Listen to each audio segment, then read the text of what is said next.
I go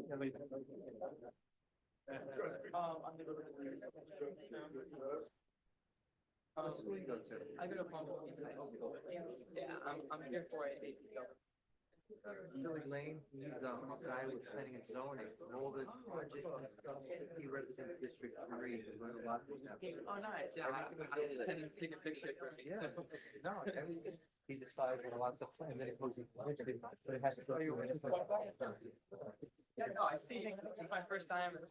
Like, I've lived here for a couple of years now. And it's my first time like coming to city council. And, like, I guess I feel like it makes me feel a little bit better. Like, I'm not like as dressed up as you. But yeah, it's a cool experience. Mayor, nice to meet you. Oh, really? I know. I heard someone talk. They said it would be like a 2-hour meeting. I was like, I did not know how long it would take. Yeah. Well, that's cool.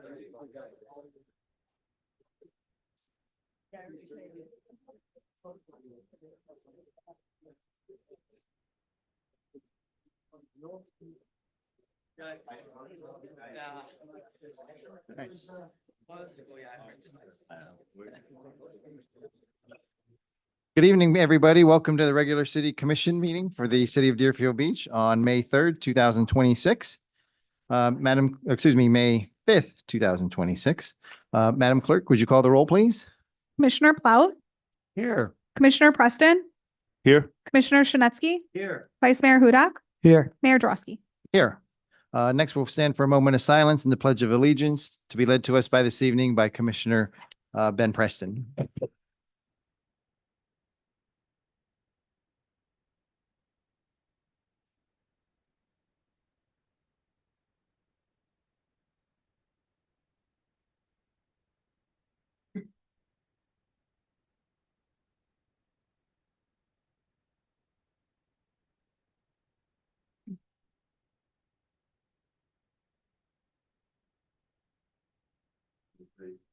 I pledge allegiance to the flag of the United States of America and to the republic for which it stands, one nation, under God, indivisible, with liberty and justice for all.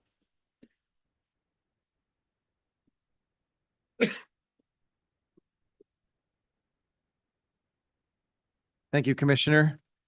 Next, we have a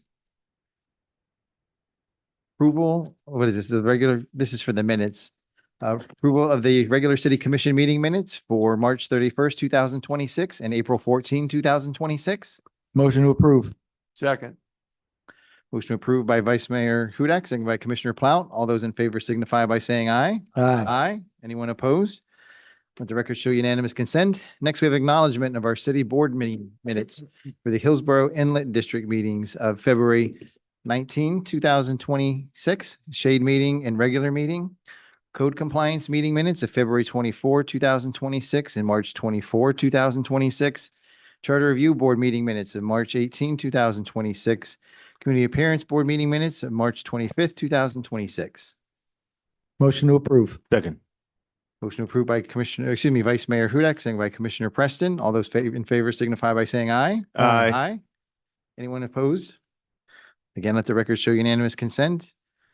Next is approval of our agenda for this evening, May 5th, 2026. Motion to approve. Second. Motion approved by Commissioner Preston, seconded by Vice Mayor Hudak. All those in favor signify by saying aye. Aye. Anyone opposed? Again, let the record show unanimous consent. Madam Clerk. For those attending via Zoom online wishing to speak under public comment or on an item that's open for public input, please click raise hand at the bottom under the reactions tab, and your audio will be unmuted when you are recognized by Mayor Drosky. For those attending via Zoom by telephone, please press *9 to raise your hand, and your audio will be unmuted when you are recognized by Mayor Drosky. Please make sure your audio is unmuted on your end by pressing *6. Thank you. Thank you, Madam Clerk. We have the Deputy Assistant City Manager standing in for the City Manager tonight, who had an emergency to attend to. So, Mr. Power, welcome up here. Mr. City Attorney, item number 1, please. Item number 1 is a presentation and update from MBA Development Partners of Florida regarding the proposed 1045 Southwest 11th Way development. And it looks like the developer is going to give the presentation this evening. Just Mayor, name and address for the record. Please just Mario introduce Caprini, yourselves. 876 Alamanda Street, Boca Raton, Florida.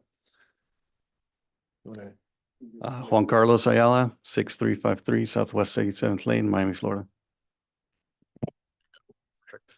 Thank you. Mayor, Vice Mayor, Commissioners. Maybe stand a little closer. I can hear you, but those on Zoom may not be able to. Mayor, Vice Mayor, Commissioners, thank you for the opportunity to give you this update tonight. I think there's going to be an exciting evening of updates and in the direction for which we are going. So as you can see, these are the updated renderings that reflect the current design of the building, which is very close to what was presented during the referendum. And as you can see at the bottom, we are starting the conversation of saying, what should we rebrand this now that we're coming close to the start of construction? So we're thinking of Deerfield Beach City Center, and that's just a suggestion. We could do a little contest citywide to see what would be a good name once all this is approved, and then evolve into figuring out what is the right name for the project. This is the gateway to the city of Deerfield Beach. So this was a P3 mixed-use project that we started with the city 3 years ago, approximately. It's a strategic location, and it's a city-owned property for 3.75 acres, for which we are under contract. And in our contract, there are stipulations of things that we're supposed to do, timelines we're supposed to meet, and we are happy to report that we have met all those timelines, except that this is a complex, complicated project that takes time. So everything that we could submit was submitted, and JC will talk about that in a few minutes. This is going to be a live, work, play environment. So it's integrated residential, office, hotel, restaurant, and civic uses. Walkable, transit-oriented, and if you recall, when we first submitted this about 3 years ago, we had proposed some some driverless buses to connect some important points within the city. And we would like, going forward, to bring that back, because I think now with the interchange coming in, the project that is now pretty set on the design, I think this is going to be an important point to connect the two train station, the beach, grocery store, and a couple of other strategic important locations within the city. This is the massing of the project to confirm for whoever wants to verify that we are exactly representing what was in the program of the referendum for which we won. And in the beige color is the hotel, the green color is the office component, the purple color is the residential workforce housing, and in red represents all of the base of all three buildings is going to be the parking deck to support all of the parking for the project. So the economic impact, we had presented this in detail, multiple pages, so I just provided a summary to refresh. We're going to be creating 1,225 jobs supported during construction, 679 on site, 77 ongoing jobs supported. We're going to have significant economic contributions, 260 million towards total economic output during construction, and 10 million annually during operations. One of the important components that we had mentioned before, which is still consistent, is we are going to be offering local contractors to work on this job. So even though we have a large construction company that's going to be spearheading the construction of this project, we are going to be working with local contractors. And we're also, from a business perspective, the hotel, the restaurants, and all the other components will also be trying to hire local first.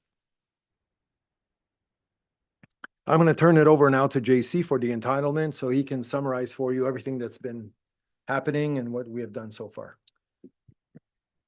Thank you. Yes, as Mario indicated, we're making headway with the project, and it is a complex process, but we're happy to report that we have submitted the plat note amendment application at the county level, and we have had meetings with them to advance this forward. Concurrently at the city level, we also submitted the plat note amendment, the development plan application, the land use map amendments, the rezoning for the site, and as well as the site plan application. The site plan approval process is underway, and it will be dealing with all the other components of the applications that have been submitted, as well as coordinating with improvements that are going along with the area. In this slide, you see a snapshot of the site plan that was submitted, which shows the components that were previously shown on the massing model at the site plan level.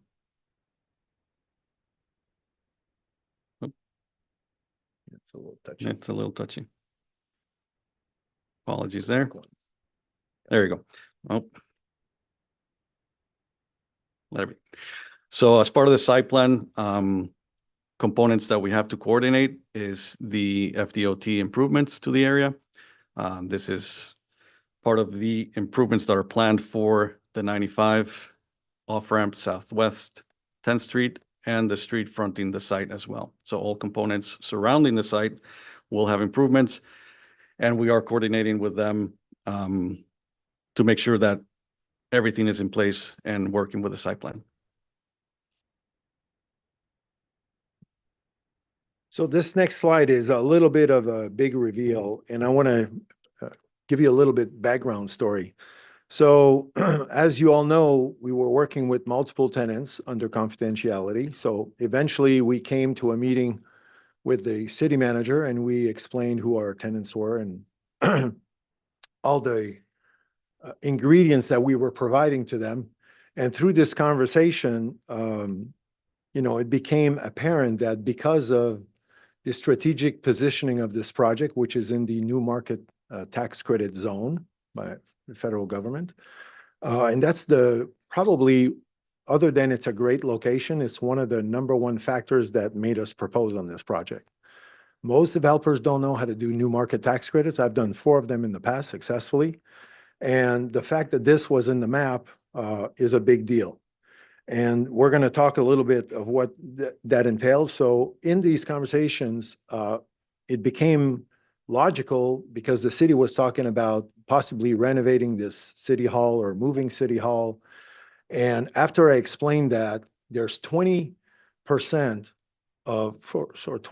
for every 100 million, we get 20 million of incentives that we never have to pay back. So that's a major cost reduction in the project. And when I explained that we were offering that as a pass-through to our tenants, then the city manager said, well, wouldn't it make sense that we would consider possibly putting the city there? I said, well, I never thought of it, but now that you bring it up, it was a real collaborative conversation. And all these incentives that we were going to provide to these tenants that we had, we figured since we have the relationship, we have been working together diligently for years, I think it would make sense to explore this. And because of that, we are now proposing this to be City Hall anchor the office component. And on this next slide, I'm going to highlight a little bit the incentive. So the parking deck and the City Hall or the office component is about $111 million.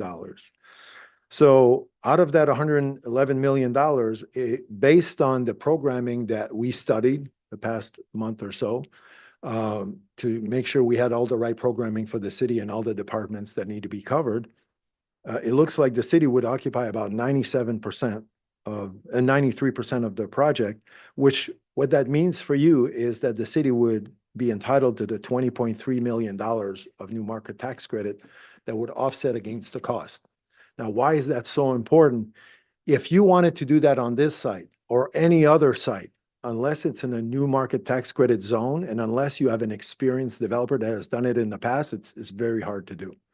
So the fact that we had this incentive here, and on top of it, we were providing an allocation for tenant improvements to our tenants in the range of about $90 a square foot, which represents $10.3 million. So on top of the 20 million that would be down to the bottom line, there's another 10.3 that we will provide as an allocation for tenant improvements.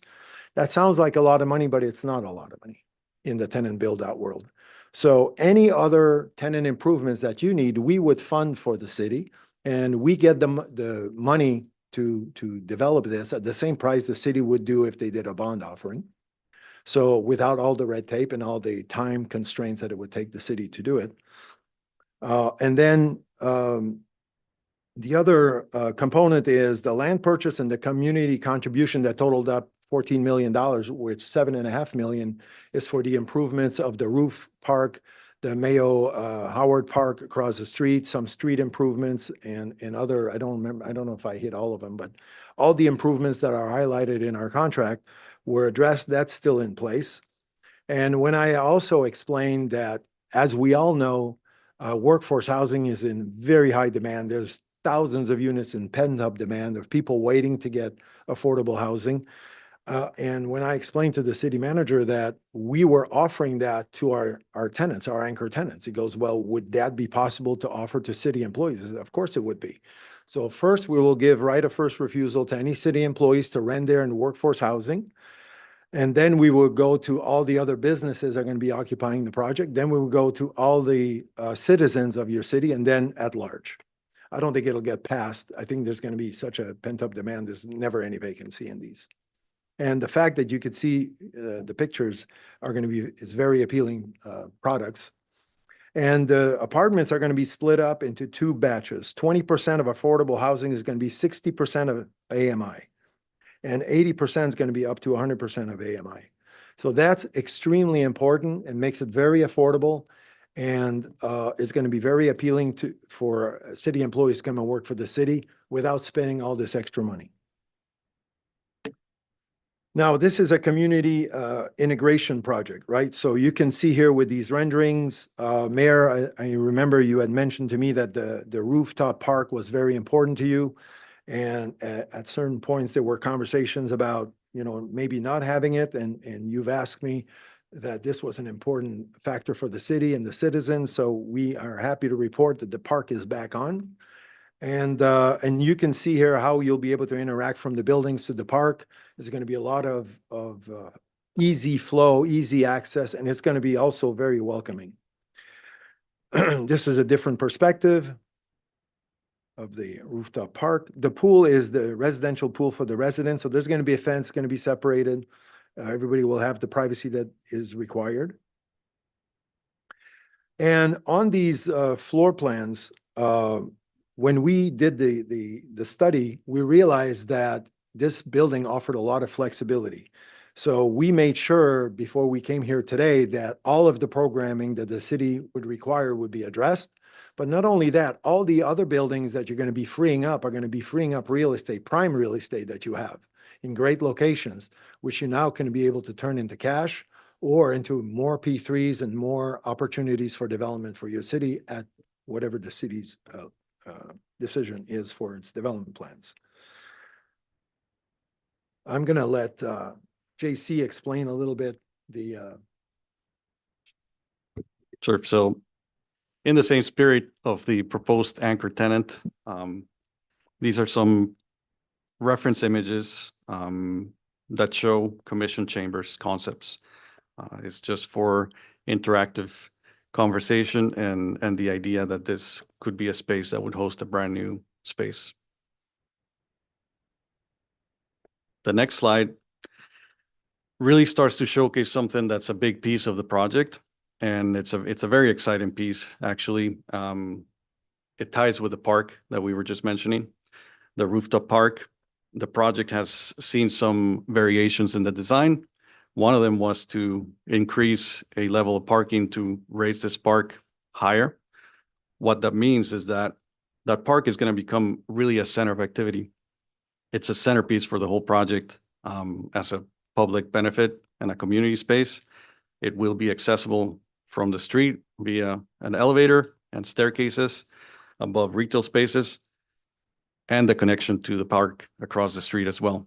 This will allow us to provide the improvements across the park, the street in Mayo Howard Park, and this park activated by community spaces. This image that you see is one of those. This is on the 6th floor, accessible to the public through the elevators and also from the street. And is a double height space, intention to be a gathering space. It could be a sort of like a library piece or a community center, a space where you can go and read, have different interactions, and also have the space for some events that could spill over into the park as well.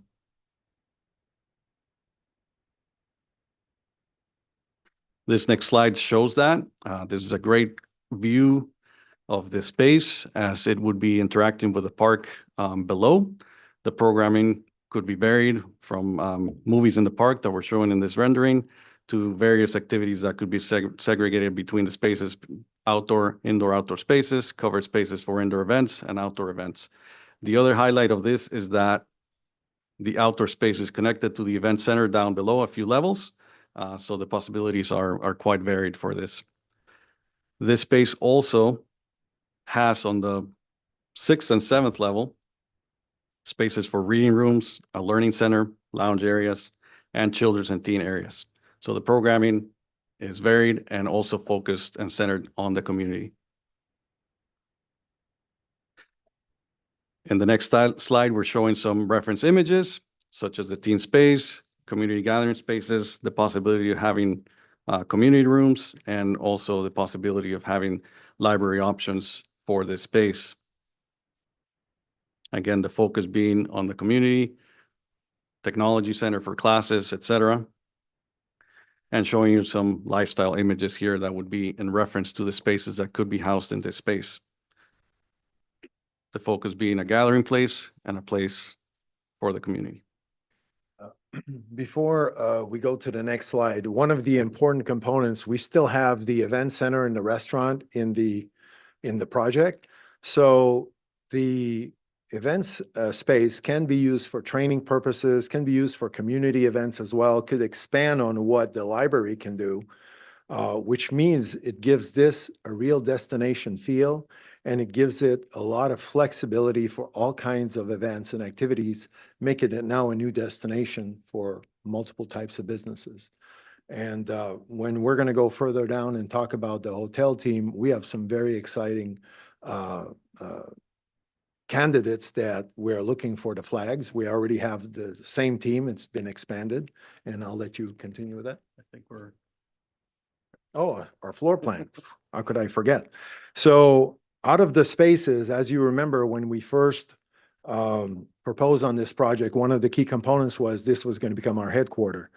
So we picked this floor, which was the least disruptive to whatever city operation you need to do. And it's the only floor that's going to be open to the public because of the library. So we figured this would be a good spot for us to land.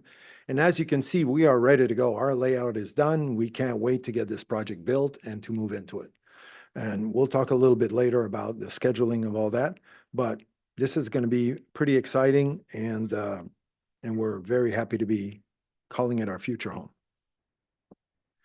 We're going to talk about our residential team. So we have Todd Fabry, who's with Richmond Group, is the 4th largest workforce housing developer in the country. They're our partners. They've been our partners since the beginning. We're 50-50 partners on this project, so we want to stay the long haul. So none of this is the traditional development where a developer comes in, does a project, and leaves the city back and to fend for itself on how this is going to go down the line. So we're here for the long haul. We're here for the 30, 40 years that the cities that we're going to sign our lease for within our building as well. And this is important because we're looking at this as long-term assets. So there's going to be no shortcuts.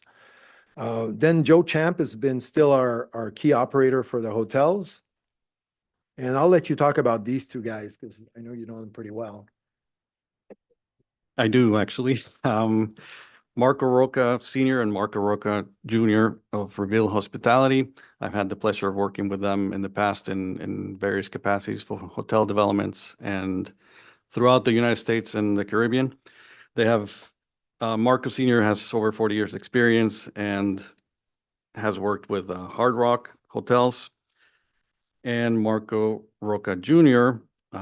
Has worked at different hospitality consulting and development companies. So they're going to be helping us select the flag, and every time that we change anchor tenant, you have to adapt the hotel to whoever your anchor tenant's going to be. So this is our 3rd variation, and we needed to bring these guys because we're going to put a component of entertainment in order to activate the parks, both across the street and the rooftop one. And having all these activities, we needed guys that were not only good at hospitality, but also good at running entertainment, and they do have that strength. And we also have our entertainment team that's going to be charged with activating the parks. The team remains the same. We have Brian Herbert, who's here, as our architect, and we got to give credit to Martha, who does all the work. We have Dodie, who's been really our guiding force here and helping us navigate this P3. We have Matt Kristolik from Ansel Phelps, who is a construction consultant. We have Sean Burney, who's also in-house construction. These are checks and balances to make sure that we have the right quality, the right budgets, and the right schedules. Then we have Jennifer Drake, who's a P3 specialist. So her firm prepared the law for unsolicited proposals for the governor way back when. We have Andrew Blassie, who's our corporate attorney. He's in charge of all corporate matters and leases. And we have Sharon Merchant, who brilliantly helped us navigate through the referendum, for which we won with a nice majority. Then we have me, which you know, and we have Nanette, our CFO, who's here tonight. We have my partner in life and in business and boss, Eddie Sua, sitting right here, who's our VP of real estate. Rebecca's on maternity leave, who's in charge of developments. We have JC, who's running the development operations. We have Demi, who's in charge of all of our business plan coordination. Felipe, project coordination, and Emily is our marketing coordinator. All these people will be working on here. I kept this guy for last. So Billy Riley is a major operator of restaurants and event centers. And they operate in 3 states. They have 13 venues. They do about 36 million a year in sales. And their claim to fame is they run a 100,000 square foot event center in Tribeca and Manhattan with no parking. They've been there 25 years. They're super successful. And one of the key reasons I picked them is during the COVID period, as you know, many businesses defaulted on their agreements. When we picked them, other than their rock stars, and there were other rock stars to pick from, but these guys never defaulted on any agreement during COVID, paid all their bills and kept the doors open, kept all their employees. So they're a first-class operation. And we have picked them for our project in Fort Lauderdale called the Water District. That's been rebranded recently. And he's going to be operating all the restaurants in the event center there. So when we showed him this location, he immediately fell in love with it. And he said, wow, this has got such great potential. We're going to come and activate this and bring a lot of business to Deerfield Beach. So we have also provided with a hotline like we did during the referendum. So if anybody has any questions about anything, they can call and talk to a live person. This is planned to go live later today or tomorrow morning. We'll have our website, we'll have a landing page. So any questions you may have, our team will be there to answer it. So that's our update for today. We hope you like it. And if you have any questions, we're here to answer your questions. Great. Thank you very much. The first light on is Commissioner Preston. Thank you, Mr. Cabrini, for the presentation. And very impressive. Number one, I like the idea of the relocation of city functions over there. As far as City Hall is concerned, accessibility becomes important. The ability for the people to be able to do whatever it is, the local residents going to City Hall. Number one, can you tell me about accessibility? Is it going to be easy for them to do that? And okay, go answer that one. Okay, so this is one of the main concerns that city manager Eric and others from the city shared with us is when we redesigned this, we had to look at the ease of access for your residents. So you are going to have a front door access from the street. If you park in the front, there are parking spots, but the majority of people will up the ramp on the second floor, and you're going to have reserved parking for City Hall visitors. And right there is going to be the lobby. So you're going to have a first floor lobby that takes you up to the second floor lobby. So nobody goes up and down the building all over the place except for the library floor. So on that floor, you're gonna have your little windows on the side like you have now, where people can come and pay bills, and we're gonna have meeting rooms so your employees can come down and meet the people that they need to meet down here without them circulating all over, which is also a security concern. So having all these things readily available from the second floor, very easy access, and you won't be confused. The signage, the wayfinding is going to be very clear. So you're going to pull up the ramp. Right there, you'll see City Hall with a front door. You'll park, go in, and all the services are going to be at your disposal.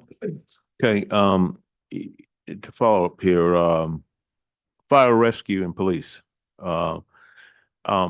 Have you looked at, you know, 'cause that has to be pretty precise, the way that they're able not to lose time, to be able to get to where they need to get with easy access. So the residence is one aspect of looking at that. What about police and fire? Well, the good news is your city manager has a background in law enforcement. So he was very, very helpful in guiding us on how to design the first floor.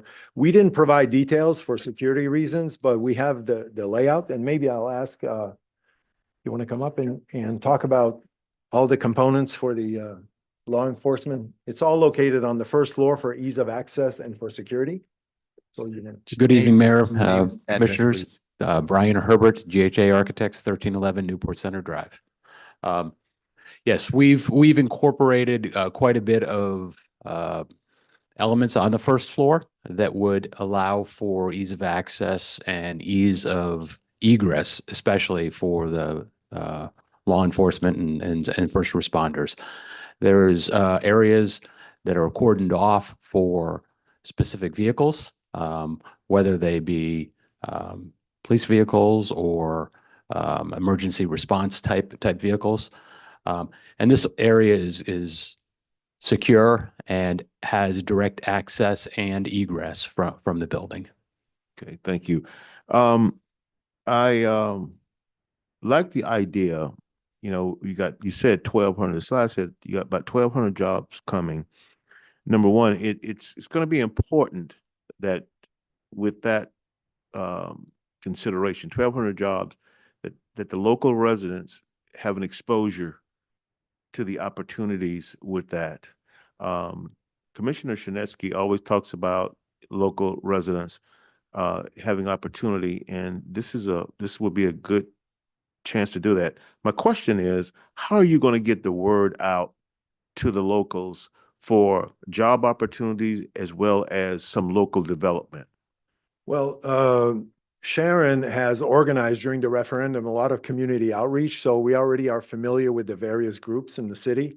So we are going to have community events to promote that. Our contractors are going to have community events as well, and so are the businesses that are signed up to move in here are going to do the same. So there are going to be a lot of opportunities from accounting, clerical, to construction jobs. So there's going to be a lot of opportunities, and we are attending as well. You know, when there was this State of the City address and all that, we met a lot of the local businesses. So we're looking at a local coffee shop that's very successful that is interested in moving here. So we are really putting the emphasis on local. I think that's going to make the big difference. And last, could you tell me about the library space that we're looking at? If I understood you right, that's going to be on the 6th floor? You want to give the detail? I thought that's what I heard. Yes, it's actually a two-story space. It'll overlook the park. It's basically on the same level as the park with a little bit of a drop down so you can have that view. On the main floor will be mostly seating areas and gathering spaces. On the upper mezzanine of the second floor will be stacks and reading areas. So so really anywhere in the library, you'd be able to see out onto the park, and it really becomes more of an indoor outdoor type space because of the glazing and the connection to the park. I would ask you to reach out to Deerfield Beach High School and let them know that in the plan of this, which again, this is a very impressive presentation here, but let Deerfield Beach High School know that there's going to be a library, you know, connection there for the community, as well as for their students. And they're just right down the street. Correct. They're going to be your neighbor. So that's something that they should know. Yeah. Okay. And one step further as well is this is not going to be your traditional library. This is going to be state of the art. So we're going to bring State in of the art. I like it. all of the experts that know how to develop the next generation of libraries that are, like JC described before, more interactive. You'll reach all the groups. There's going to be a secure area for the small children. There's going to be an area for the teens, an area for the fundraising, for groups to get together and have meetings. So we are addressing a lot of this, and we've done a lot of research in other cities of great examples of libraries. So we look forward to working together with the city, with the experts from Broward Library and everybody involved to make this a real showpiece for the city and its citizens. I like that you said it's going to be state of the art, but would you have any classes for dinosaurs like me to learn computers and stuff like that? I mean, I'm just wondering. Everything's going to be automated, Commissioner. Don't you worry. It's all voice activated, face recognition. You just have to show up. Punch a button. That's it. Thank you. Thank you. Thank you, Mayor. Thank you, Commissioner. Commissioner Plout, you're next. Thank you, Mayor. I think this is a wonderful idea. It comes in every city's life as they get older that they have to, and the population gets bigger, that you need a city hall. And then some cities that have been around for maybe 100 years like us need a new building. And there's been a lot of discussion as to getting new buildings and upgrading the city. How are we going to get the money? I think with a proper negotiation between the city and your firm, that we may be able to reach a wonderful agreement for this city, and that we would have a state-of-the-art city hall with much more amenities that are here. Give our staff the option of maybe living right on the premises, as well as law enforcement. They could live right by the station down the street, you know? And all this could be done without floating a giant bond issue. Like, where'd you guys get the money? Right. Well, we don't have to come up with a giant bond issue to have a new city hall built on this site while we're working out of trailers for a few years. So it would be a wonderful move for us and not have to burden our citizens with a God knows how much of a bond issue, 50 million. Just throwing numbers out there. I don't know. I'm not a builder. But I think it's a wonderful idea. And the fact that that could be a new city center for us. I don't know any other city that has done something like this. I don't have the stats on it, but I do hear a lot of things when I go to different meetings with the Broward League of Cities or the Florida League of Cities. I hear people complaining about, boy, we need a new city hall. Where are we going to get the money? Our people are fighting us because they say we're building a mansion that we don't need and things like that. This would be the perfect opportunity with the proper negotiation to have a long-term lease of some type, okay, that we could guarantee our costs in a contract, not have to come up with a tremendous amount of money. You guys will be building the building. Correct. This is an unexpected gift and something wonderful that I'm totally excited about. Thank you, Commissioner. Thank you, Mayor. Thank you, Commissioner Plout. Commissioner Shnetsky. Thank you very much. I have some questions. Number one, I mean, the seating capacity for this auditorium is about what, 150? What kind of seating capacity would be for the new city commission chamber that we're looking at? We'd be looking at about doubling that. Doubling that. Yeah. Okay. You told about the parking. All right. So I understand during the day, people transaction, use parking, the staff. For the public, how many parking spaces would be for the public? I mean, how many spaces are we looking at total? Total were 900 and something spaces. It's quite substantial. In terms of the offices, it's very small, not too many offices upstairs. Yep. How many offices are we looking at for city employees with this project? It's about 120,000 square feet. So how many offices are you looking at? Oh, we didn't do a formal layout of every office like we did ours, because first we wanted to make sure that we can address the programming that the city has provided us. And now, if we get the okay from you guys to move forward with this negotiation, then we would start to lay out all the offices. Because the reason why I'm asking that, we're going for own police and fire department, first responder, we're gonna be hiring administrative staff.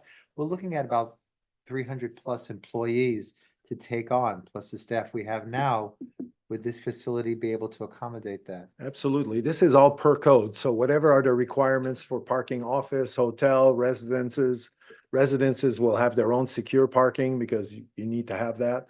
The hotel is going to have mostly valet, but there is sufficient parking for all of the uses. I'm saying in terms of offices, space, in terms of staff, we're gonna be getting. It's in usually 4 per 300 staff. thousand, Commissioner. So office space is about 4 parking spaces for every 1,000 square feet of space that you're gonna put an office on, whether it's open floor. So or you closed think this office. facility would be able to accommodate all these new workers that will be getting Yeah. all these new You administrative? wouldn't give us a staff? permit if we couldn't. So we have to be code compliant. Okay. And we've also incorporated the program that was, programmatic area that was given to us, but we've also got some expansion space for future expansion. Where is the expansion? at? It's Floor. 8th floor. 8th floor? Yes. So it'll be 7 floors. We're looking at 7 floors and then with a possibility of an 8th floor? No, there's additional space that we can go out into. Okay. Yep. Plus the rooftop garden. Right, the rooftop garden is on the parking deck. So that's tops off the parking deck. And then you're gonna also have a rooftop bar and pool on top of the hotel. And then you're gonna have the pool for the residences on the lower part of the deck, completely isolated. Okay, one other question. So I'm looking at the location, head, I-95 is, that sort of like blocks one of the sides. Is there any problem with that? The fact that there's a major highway, I-95? I have to ask that question. Well, we designed it 2 ways. One, to create a sound barrier, so that we can create a little bit of buffer area. And then we are also designed so that we can maximize the use of the site and also maximize the visibility from 95. This is going to be, if you guys give the green light to start these negotiations, this is a game changer for the city.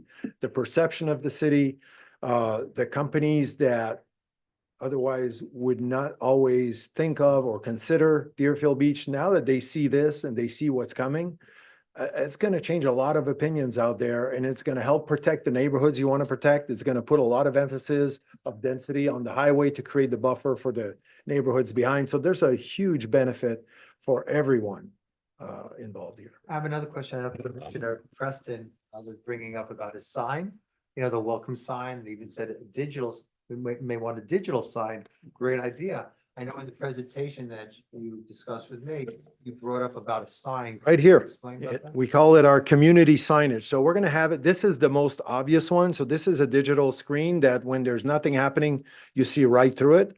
When there are things happening, commission meeting tonight or art festival on the rooftop park and the Mayo Howard Park. So we're going to be advertising everything that's going on there to make the citizens aware. And also, as you can see from this rendering, it's very welcoming. So it invites you to either take the stairs on the right to go up to the park, or on the left, you'll see this little tower. It's a glass elevator that takes you up to every floor. So it's going to be very easy access. We're going to have a pedestrian connectivity. And then once you give us the okay to move this forward, the dynamics change. Now we're going to work with your Parks and Recs representatives to see how we tie in the rooftop park that we brought back with the park, Mayo, and how do we create this pedestrian connectivity together? And we look at it as an expansion for the community of doubling the park size. So would you be working to improve Mayo Park? It's a redevelopment. It's not, in my opinion, it's not an improvement. An improvement is we're going to put some grass and a couple of trees and then some flowers. No. It's going to be a complete redesign. We're going to get community input. We're going to get Parks and Recs to chime in and tell us what they want. We've already had a couple of meetings with them and they gave us indications of what they wanted to do, the directions. We gave feedback. There were some aspects that were not inclusive, and we're going to be promoting a lot of inclusiveness here. So if somebody comes with an idea that's only for a select few, we're not going to be pushing that forward. What kind of timeline are you looking at? Or when do you want to break ground after Yeah, this question? so we When do you have- think it'd be completed.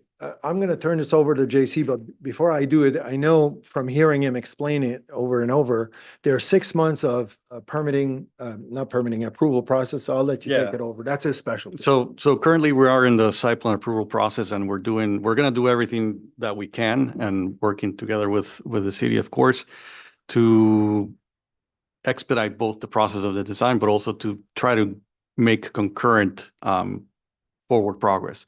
That means when we get to the construction documents and we file for permits, the idea is to file separately for, let's say, a foundation permit, so we can start construction ahead of time and make up some time in that fashion. Now, a building like this, of this size and magnitude, does take a little time to build. So speaking with our construction partners, they're putting in between the 24 and 30-something month range. The idea is to have a topping off end of 29, and that's the current target. Now, the process that we're in right now, there's about another 6 months of timeline to get through the site plan approval. There's gonna be major construction Southwest Chen Street, they're connecting the connector, the turnpike to I-95, and they're gonna be starting on, I think, the bridge side. So would that cause a lot of interference with your project? Would it slow it up? Are you working together with them? We are working together with FDOT. We had another meeting with them last week and we're in constant communication with them. So we're making sure that we are aligned. And we are also trying to look at their schedule and try to time the finishing of our project with their finishing. Nobody wants to move into a construction site, right? Whether it's residential, commercial, hotel, or anybody. Their finishing is 9 years. I mean, they're gonna start in 27. In my area, Century Village, they're looking at 9-year project. Right, but I'm looking at the, whatever is right adjacent to our project, so we're gonna try to, align that well so that we don't live in the dust for too long.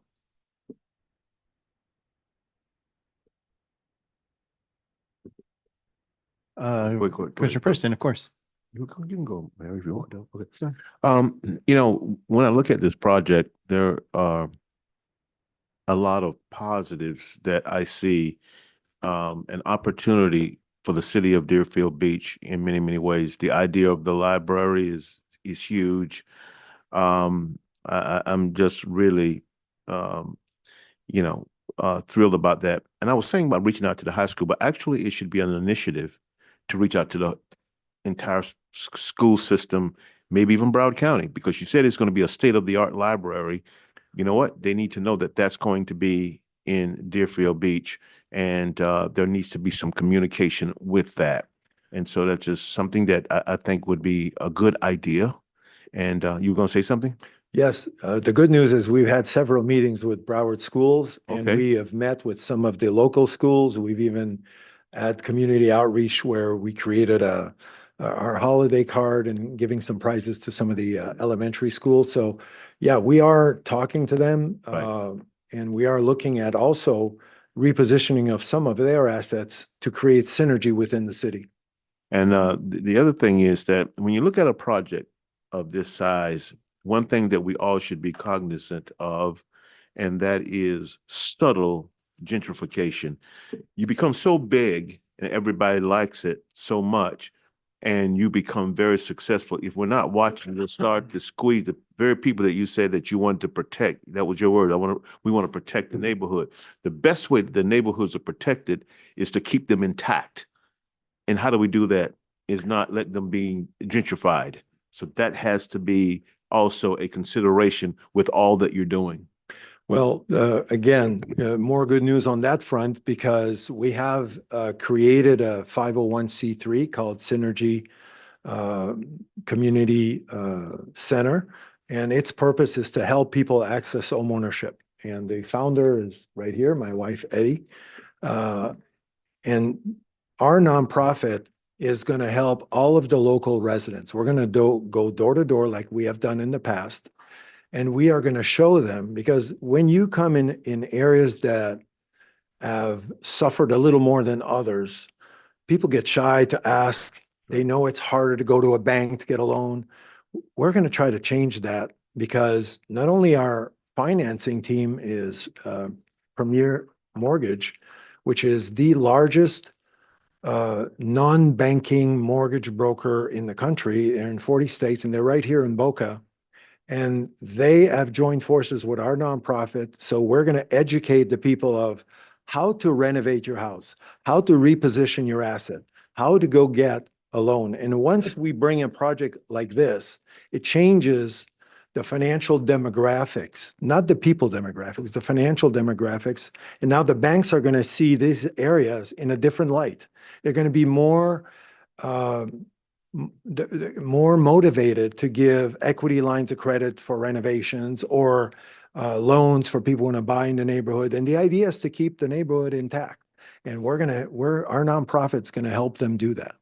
You judge the credibility of a business, at least I do, because you can tell me about all the opportunities and how it's going to benefit the city of Deerfield Beach. But putting that aside, a business is there. Let's face it, we live in a capitalistic society. A business wants to make money, but the credibility of that is when the business is willing to invest themselves. Correct. Like in the Mayor Howard Park of not putting up some new grass and putting up a few flowers, but to redo the entire park. Make it so that it complements what you're doing and that it actually is a call for the community. Everyone, starting in District 1, all the way to 4, starting in 4, all the way back to District 1, is to come over here with your families and have a good time and enjoy this park that would be amenable to the surrounding community.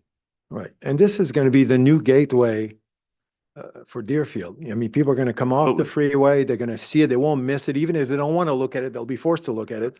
And they're going to come off the freeway, straight line to the beach.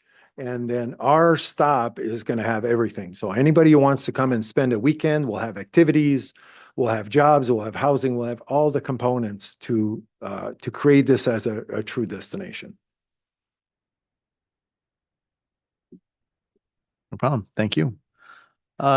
So when we had this, even before your team was involved and the commission was discussing what to do with this particular property, you know, we gave, to add a little history to this, you know, we gave FAU every opportunity under the sun to do something with this property, and they did not take advantage of that opportunity. And it came to the point where they were asking for too many extensions, and the commission said, no, we're going to do it. We're going to do it ourselves. So we have a vision for this area and this property, and we're going to take control of our own destiny going forward. And the referendum process came out of that. And as we were debating on the particular projects to come forward, and one of the things that led for you to be successful bidder in all of this was that I wanted this to be, you know, the gateway. You stole my words, but I was saying back then before you were involved that this is going to be You got the him from you, gateway. Mayor. I have to admit it.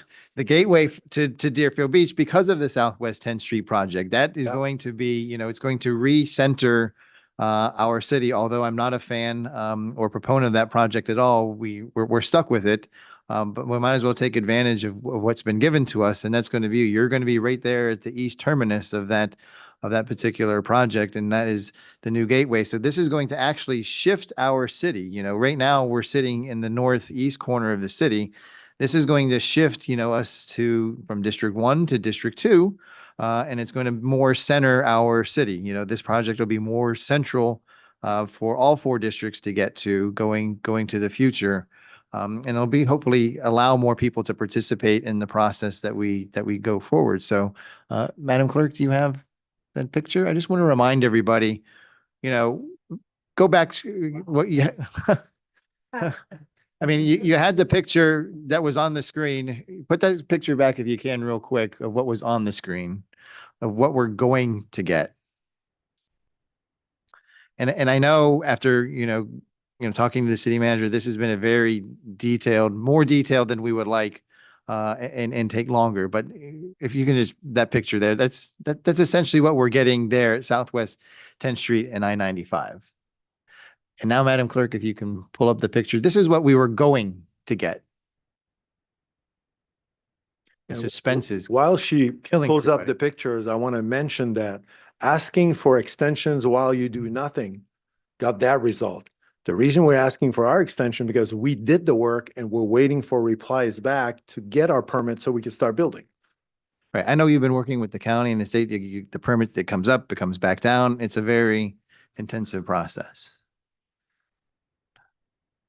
I know there's a dramatic pause, but this is,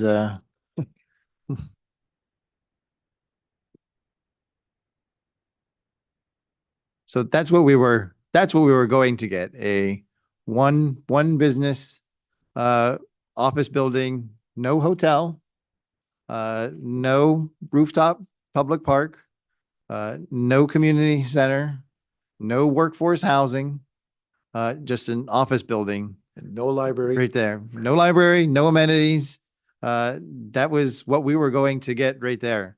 And this commission said, and Commissioner Hudak has called me out for it, was saying to go bold, go big and go bold on this, because I knew this was going to be the gateway. And then you can put it back up to the other picture, Madam Clerk, as to what we're going to get going forward. But as Commissioner Plout said, this was an unexpected opportunity to partner with you and the city going forward. The opportunities and the cost savings to the city are, we couldn't pull this off in any other location throughout the No, city. So this really. is something that is going to be a huge benefit to the residents financially, and also give them a new city hall, a city center that they can be proud of. And that they can use all the time. But having said all that, the devil is always in the details, as I love to say. So, we're probably going to have to authorize, the city manager to commence negotiations with your team for at least going forward. So I'll be very curious how those conversations come out, because obviously we'll be advocating for the residents on our side up Correct. here. So And I think for us, the win-win situation is really doing whatever is necessary to accommodate the city, whether the city just rents or the city rents with an option to buy, or it reverts back to the city. We will do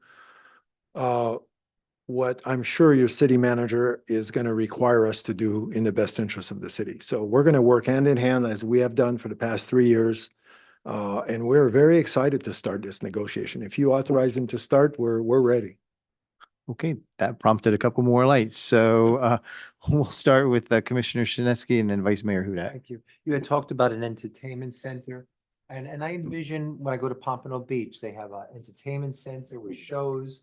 They have Yeah. town hall commission. It's beautiful. They have parking. Will this have an entertainment center with that type of thing? with Yeah, shows so and things? There's two things. The event center is going to be used for what we all know, fundraisers, family affairs, weddings, bar mitzvahs, fundraisers, corporate events. But we also are part of an entertainment company, and the entertainment company is going to have dinner theaters, concerts, things like that. They're not a gigantic venue. Everything has to be parked and fit on the property, so everything is right sized right now.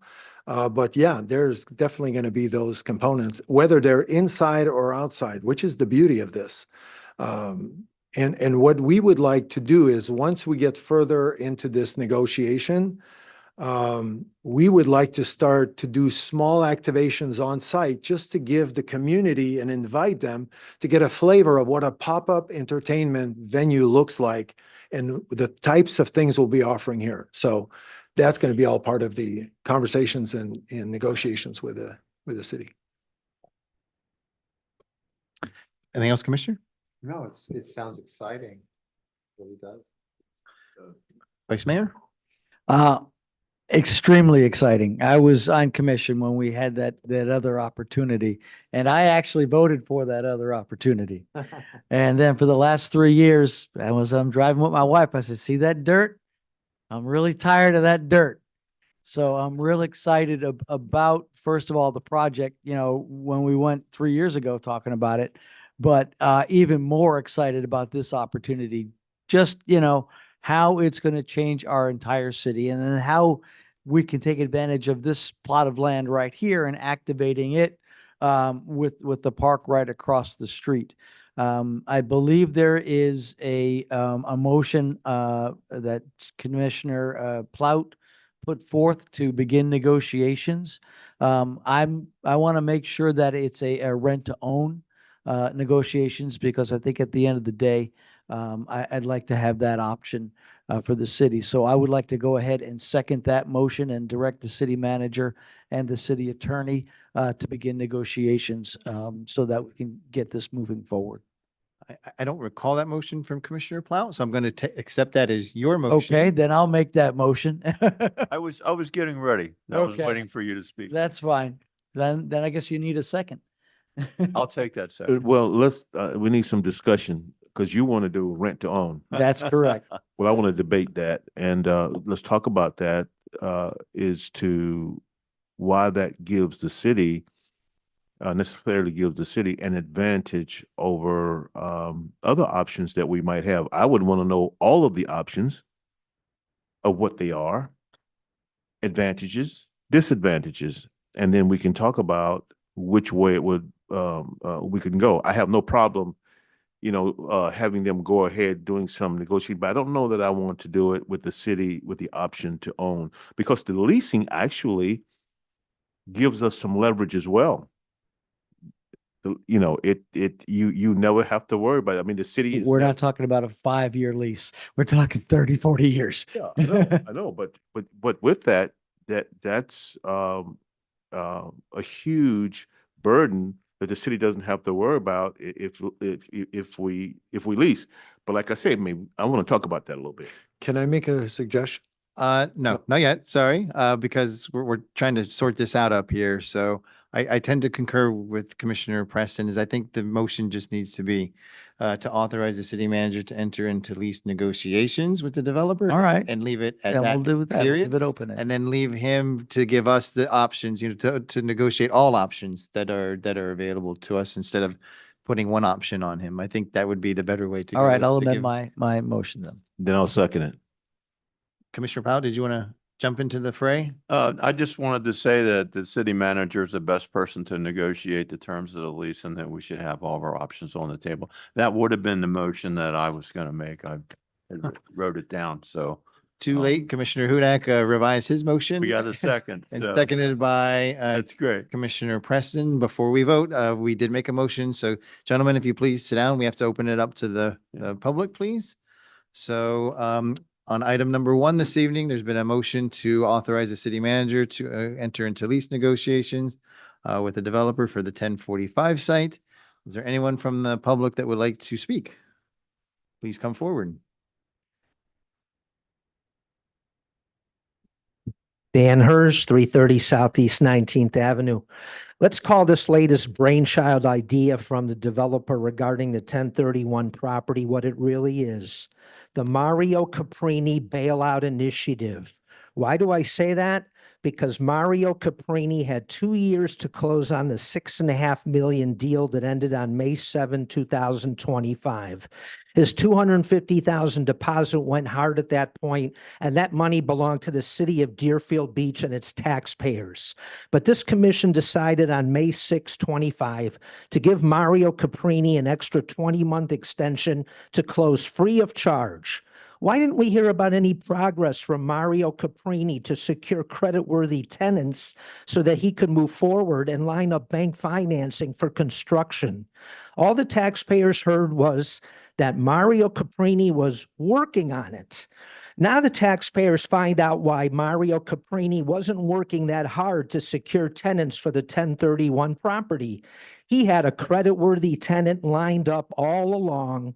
That creditworthy tenant was the city of Deerfield Beach. I can't wait to hear the generous details of the lease that Anthony Soroka will negotiate with Mario Caprini to give Mario Caprini a wonderful return on his $6.5 million investment. What should have been done to protect the taxpayers? How about the city keeping Mario Caprini's $250,000 deposit? And then if the city wants a new city hall, let them do an RFP and bring in reputable builders like Butters Construction and see how much it will cost to build this new city hall, factoring in the city's cheaper financing costs.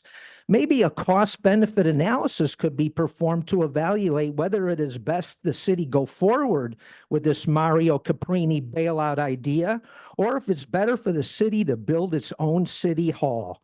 To help defray the cost of the new city hall, the taxpayer should have been presented with an analysis by CBRE as to what the current value of city hall is today.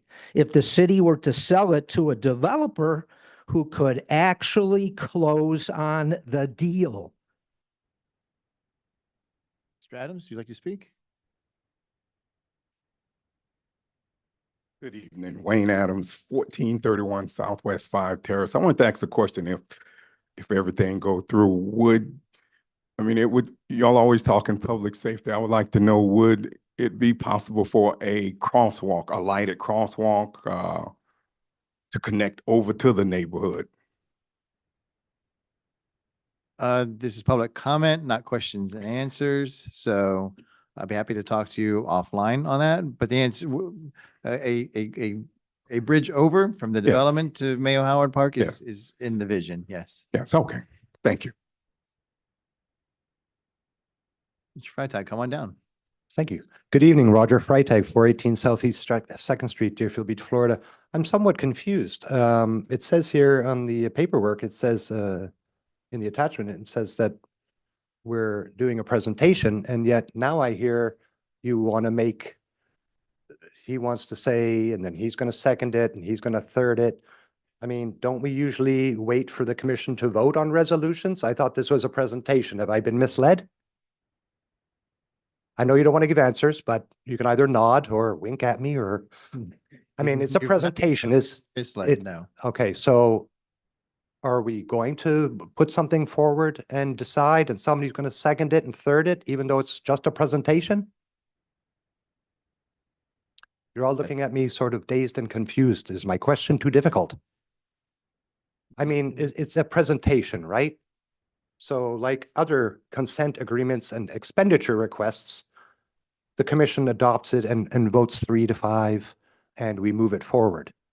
So that's my question. You don't have to answer it. Based on your silence, I can understand. Thank you. Thank you. Anyone else in the commission chamber would like to speak? Mr. Scott? And the Madam Clerk, is there anyone online? Lynn, Clerk Reed. Okay, we'll get to online folks next. Terry Scott, 180 Southwest 3rd Avenue. I love this. I think it's what our city needs. Look at what has been there, nothing. And look at what is going there, something great.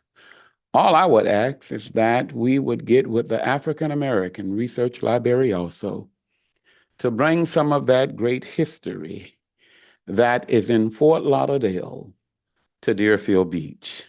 When you're talking about state of the art, we would love to have a part of our library, the African Research Library also. I would ask that you would please put that also on the agenda for the library part. But I think this is something great that this city needs. I think we have been longing for a long time, mayor and commissioners, for this to happen. Why not let it happen right now? I think the days are done and that this right here can bring the greatness that we need. We have been trying to get something off.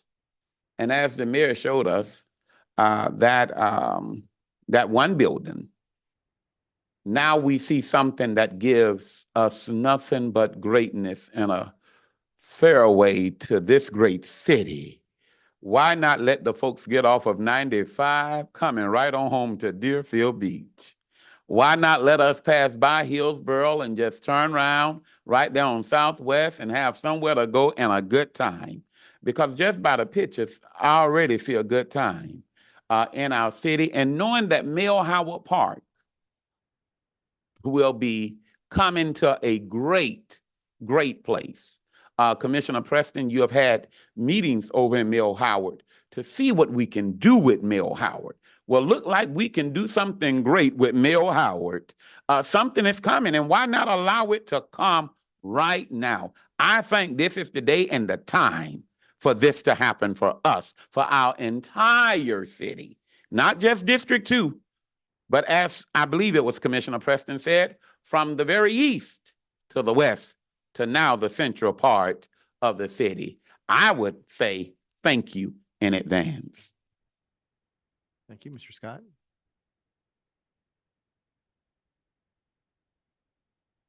Hey, Edward Forrest, 22 Southeast 8th Avenue.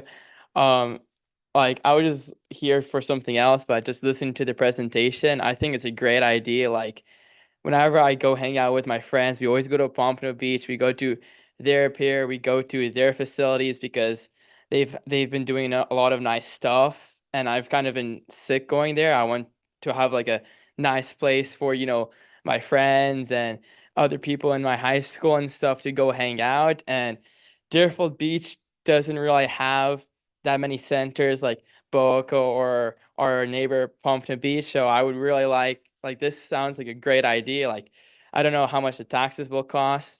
No one likes taxes, but this sounds really cool, and like finally be able to show up our neighbors. How old are you? I'm 18. I'm a senior. I'm about to graduate. But what school? I go to Pompano Beach High School, but I'm a resident of Deerfield Beach. Okay, and so you realize that you got a place in politics, right?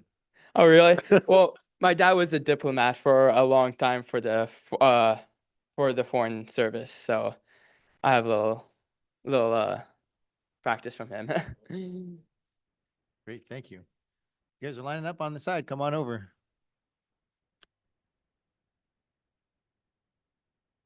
Hello, folks. 1431 Southwest 6th Way, Michael Estrada.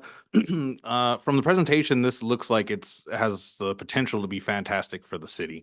I think, as we know, with the new work happening on the freeway, in conjunction with this, I think really, as you guys said, is sort of a gateway to the city. I think you combine that with, what we have over at the Tivoli Sand and Park Preserve, which, although it's not open, I still have hope that soon. But then you put that with the Pastor Willie James Ford Senior Linear Park, and it really does create like a whole section of the city that feels very welcoming for people to be outside, for people to actually use the space. I love to see that this seems like something where the community members, both in District 2 as well as 1, 3, and 4, are going to have a chance to actually come and use the space. As Mayor mentioned, walking by the sort of dirt path, the big dirt patch sometimes can feel a little discouraging. Even especially when I do see people out there using it and they're sort of sitting on one of the 3 benches and standing right in the blaring sun because there's no shade. So this is really encouraging to see the city putting this much effort into sort of the long-term health of the city. And I'll say that, we obviously know that the beach in District 1 is the gem of the city. But I think this is really one of the things that's going to help District 2 continue to have something to shine for itself. I agree with the folks that are saying, I'm sure we're going to have many meetings coming up over the next year, 2, et cetera, to get input from the community members. But I do really think having the folks from District 2 involved as much as possible is going to go a long way. Obviously, it's going to affect us in our drive time and sort of the traffic that's coming through, foot traffic and otherwise. But I think overall, fantastic to hear. I love the idea of there being a library there. That's something that's really going to add to the fabric of the city. I think public libraries are one of the greatest resources that we have in this country. So thank y'all very much for prioritizing this. Thank you, Mr. Estrada.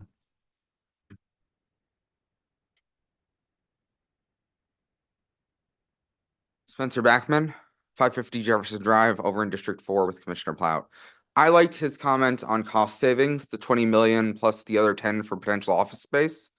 I'd like to see that come to fruition because, like he said, a special bond is expensive. And I'd just like to ask that you guys make sure that, as the commission, you make sure that not only the property developer, which, by the way, it sounds great, but I'd love to go over there instead of run up to Delray. It's a bit of a hike to get to Delray, hang out on the Ave versus this, which is, 10 minutes from my house. So it'd be great to have the space. Public space sounds great. Having an event space in Deerfield Beach that's really nice sounds like an incredible opportunity. But the cost savings to the city as a long-term resident after 10 years and hopefully 30, 40 more, I would definitely like to see that we don't waste city money on something that we don't have to, and we save the actual money we're expected to. Thank you. Great. Thank you, Mr. Backman. Madam Clerk, we'll shift to online now. I think you said former State Representative Gwendolyn Clark-Reed is first. And then Jonathan Onyenjan. Okay. Former State Representative, go ahead, please. Thank you, Mayor. Gwen Clark Reed, 1430 Southwest 6th Way, Deerfield Beach. Well, I'm very happy to see that something finally is being presented to us. I know, Mayor, we talked about the other project that was not doing anything and how we wanted to make sure that whatever comes to that site is something that really shines for Deerfield. The presentation was good. Still some questions about a lot of things. I'm sure as we move along in this process, there'll be a lot of questions. But I really wanted to focus in on something that Mr. Scott said about the African American Research Library. I had mentioned that several times before, and I'm very glad that he picked up on it tonight. That we don't have any of that library in the north part of the county. And that is something that serves everybody in this city and really in this state of Florida, and would be an attraction for people coming off of 95 to go to Arlington.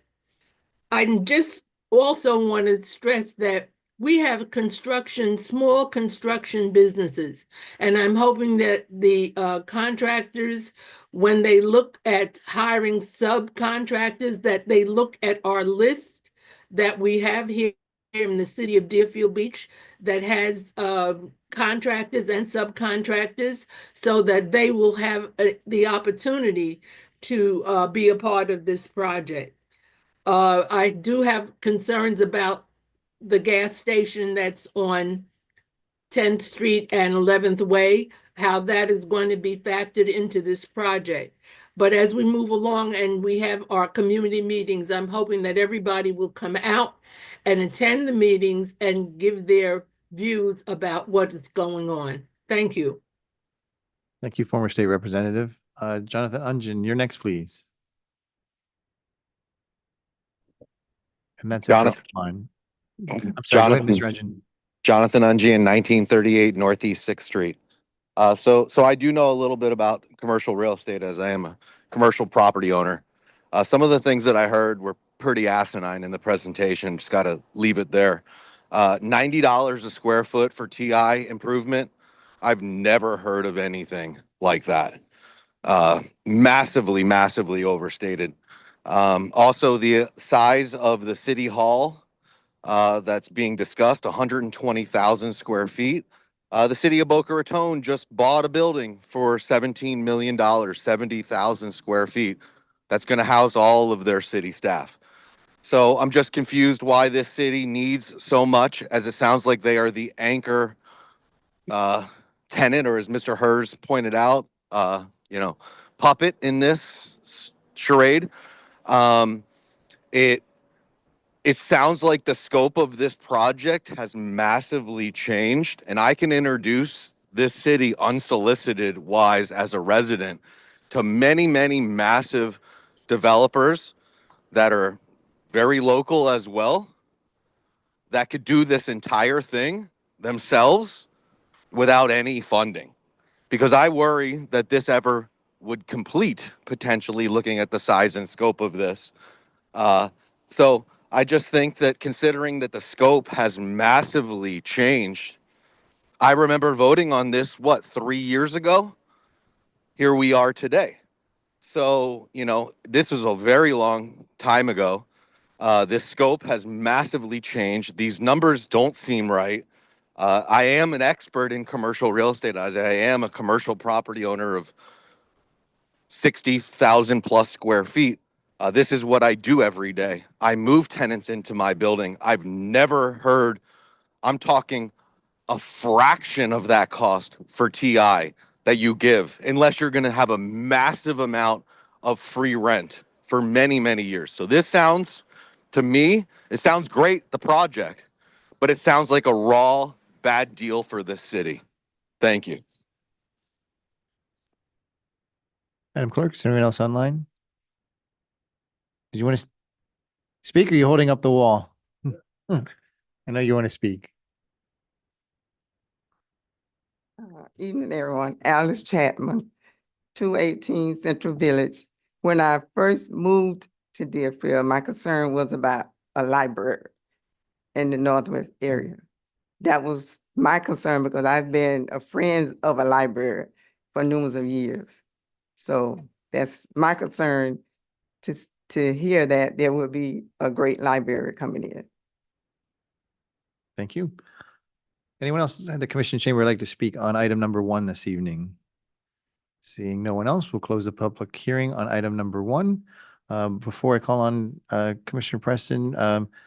Caprini, you've heard three residents talk about the library and potentially, a African American Research Center as part of that. So take that back to your team. I think that's something I think that's a great idea. we could incorporate. I think it's a huge opportunity for Deerfield Beach. I think it's a Yes. fantastic opportunity. And I think you've got at least 2 people up here that would be in favor of that. Commissioner, go ahead. I think before we vote on anything, the point that Mr. Freitag makes is correct. It is stated in the, on the agenda as a presentation. And, so we need to correct this and we need to explain it. And, I'm just letting you know, I'm not prepared to vote unless we clean it up because he represents other people that would be thinking the same thing. And I don't think that we should ever ignore things like this. We need to, if it's a misprint or whatever it is, just that we as a board need to fix it so that it's good for everybody and that we are willing to address his concern because his concern is actually legitimate. Well, I understand. I don't think any one of us, at least I didn't coming in, anticipated a motion being made. That's why it's a presentation on here. A motion came up and that's why we opened it to the public. So what are you suggesting that we amend the title to the, Yes. to the, tonight? Yes, sir. Mr. City Attorney, this is a first in my 9 years. I don't see any, Well, we already approved the agenda. The commission has the ability to make motions and direct staff to do certain items. So it's up to you. my understanding, and he'll correct me if I'm wrong, is he's looking to amend the title on the printed agenda from what, presentation to presentation and potential action, something of that nature? That's right. I just wanted to be that, other than Mr. Freitag, what about the other people out there that would have the same legitimate concern that at any time there's a presentation, this kind of thing can happen? Now, you know, we can make adjustments, but it needs to be made that the information is there for the public to be able to disseminate so that they are comfortable with what we're doing. That's all I'm saying. And that's kind of the way I want to go.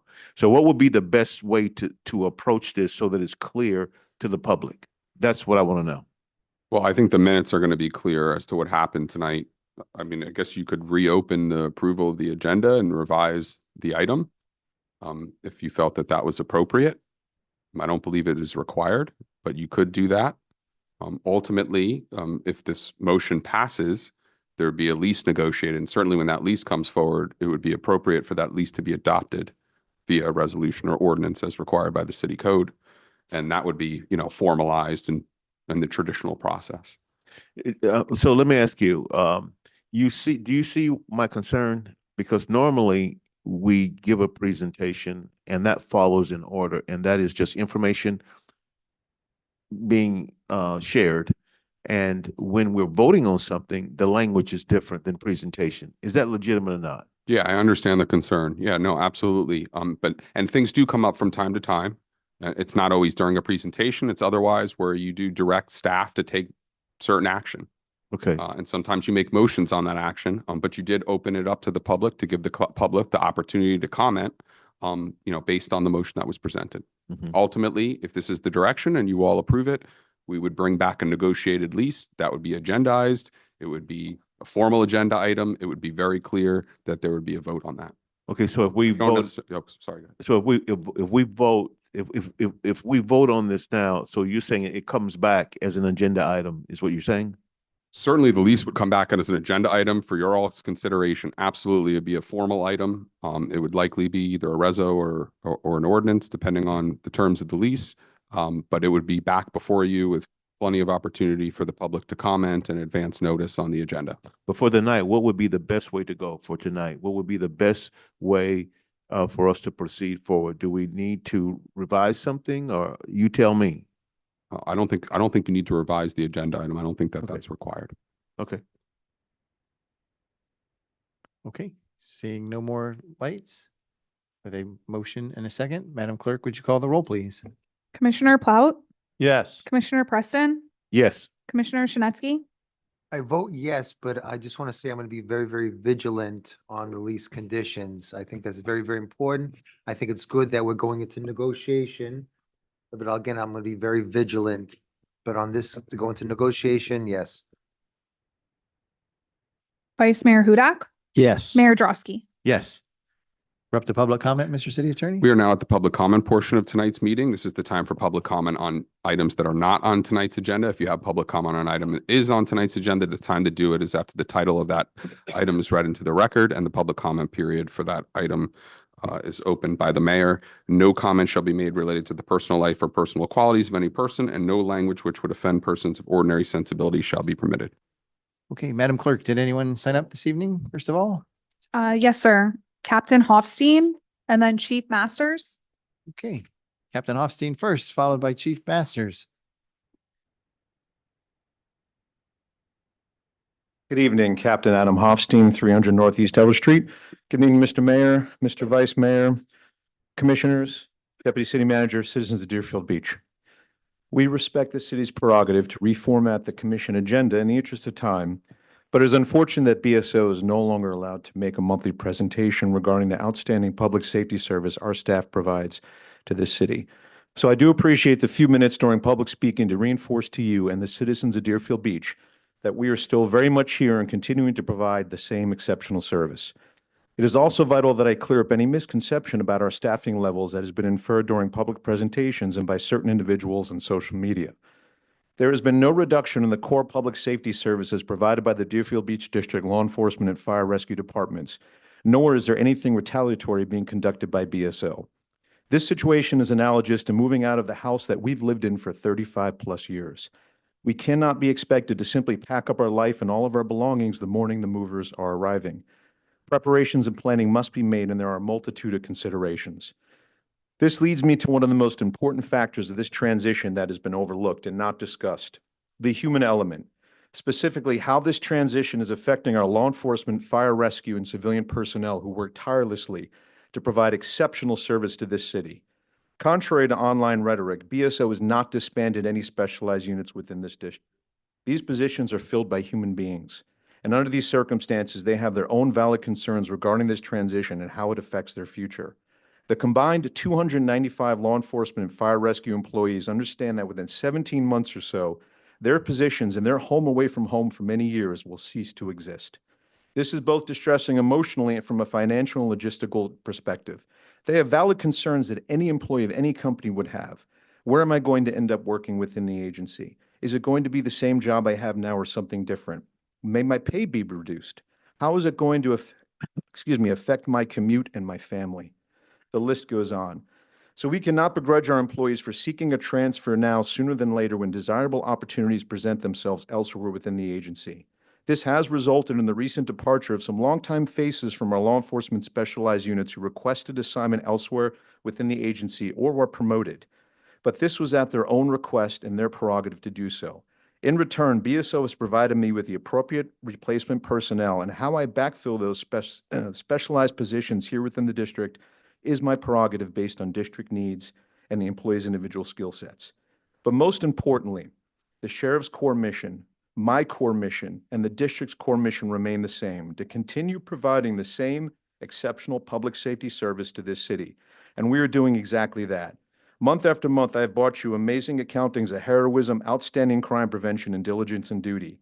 And although I no longer can regale you with these accounts, to infer, 30 more seconds, please, to infer that our staff, 30, I can give you 10. 10, I'm sorry, to infer that our staff is doing anything less is an insult to every single one of the first responders that risk life and limb every day.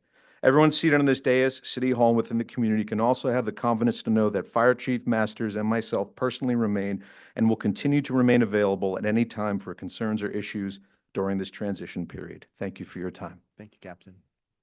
Chief Masters, you're next. And then anyone else sign up after that, Madam Clerk? Former State Representative, or I'm sorry, former Commissioner Gloria Battle.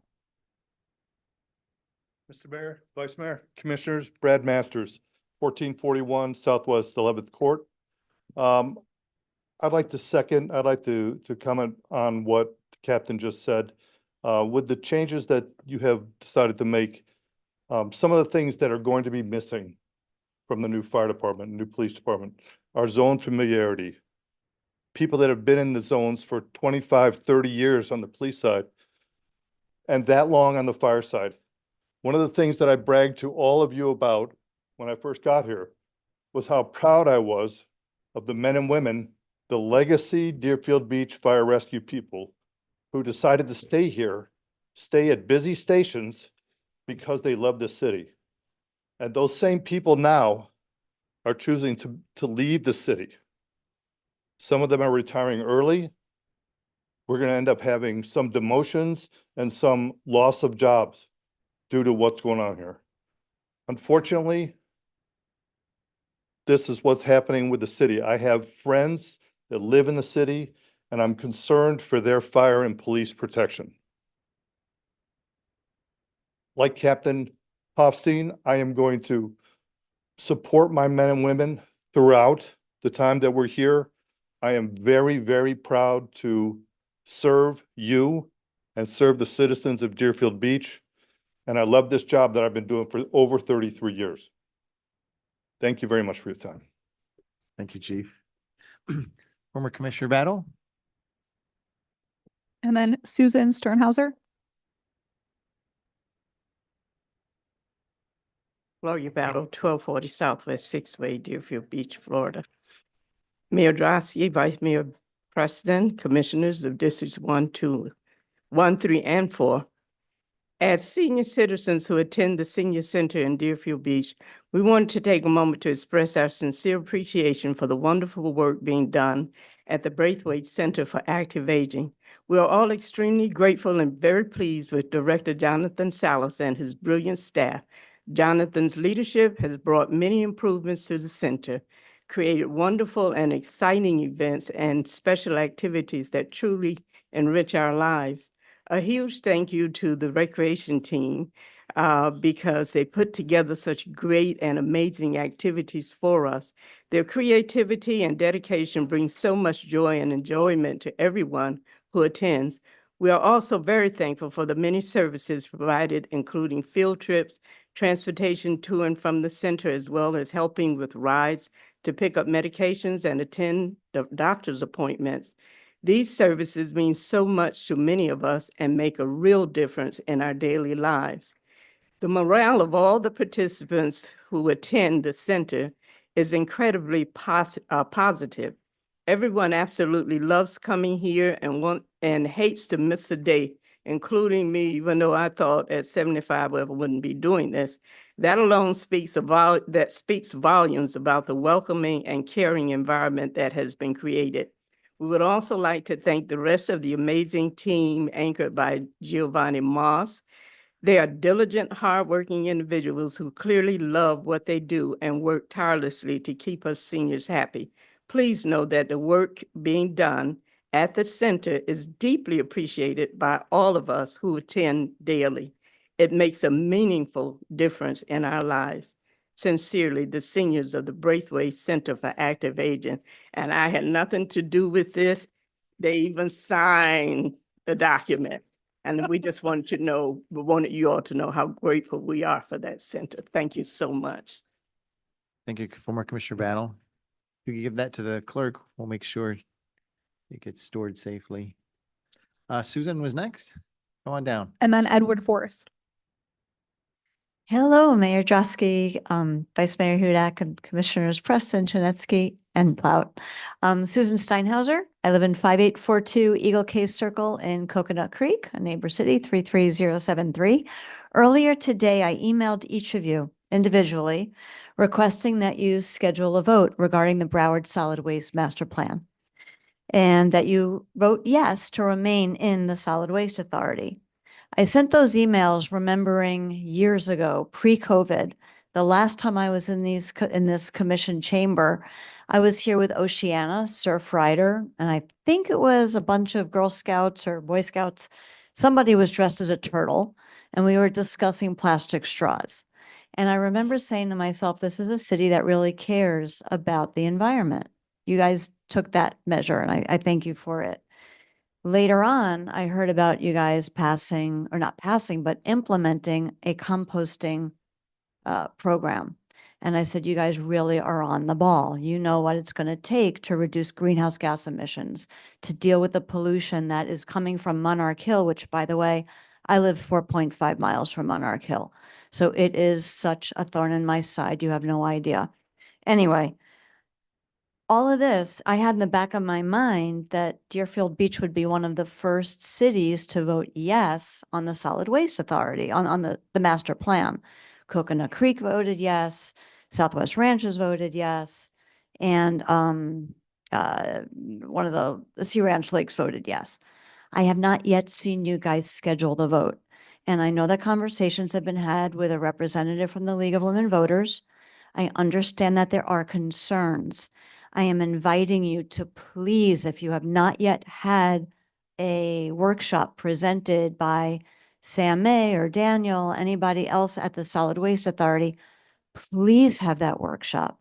The benefits to staying in the Solid Waste Authority, I'm not going to list them all here. They're in the email I sent you. They're also on the website.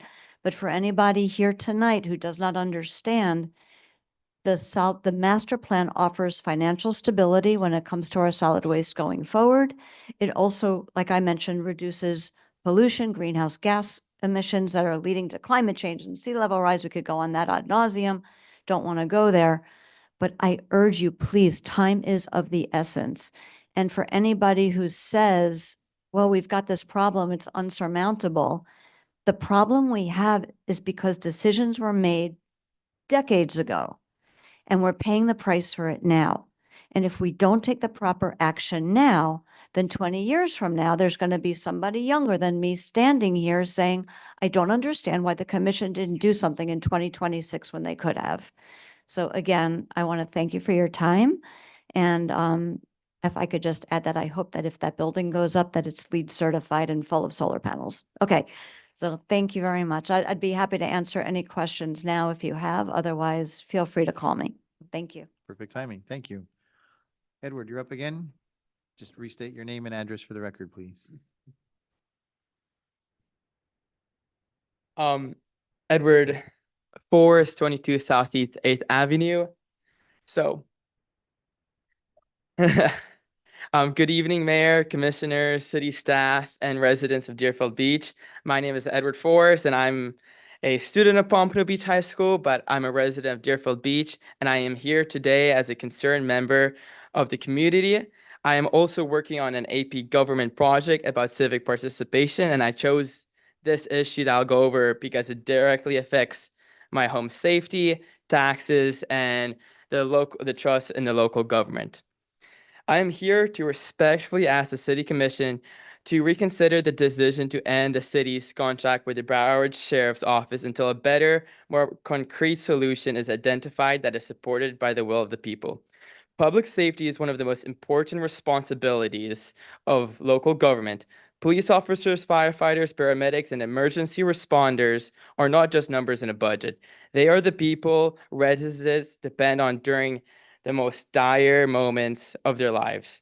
Because of that, any major change to public safety should be made carefully, transparently, and with strong public support. From what I have researched, the current BSO contract for financial year 2026 is about $75.3 million. I understand that this is a major cost for the city. I understand why the commission is concerned about rising expenses. BSO raising their prices by 10% for police and 10% for fire is a big increase, one that was unexpected from their contract limit of 5% increase. However, creating a new city and fire department would also come with a major costs and risks. This startup cost using your estimates would be $94.88 million. This would be 20 more million than the FY 2026 for BSO. You would need 292 more dollars per $100,000 worth of property value to cover the spread. And my biggest concern is Deerfield Beach would be taking on a major public safety transition based on projections, while residents would have to live with the real consequences of those projections. I also believe public opinion matters. When addition affects every resident's emergency service stacks, citizens should feel that their voices are truly heard. To me, that seems like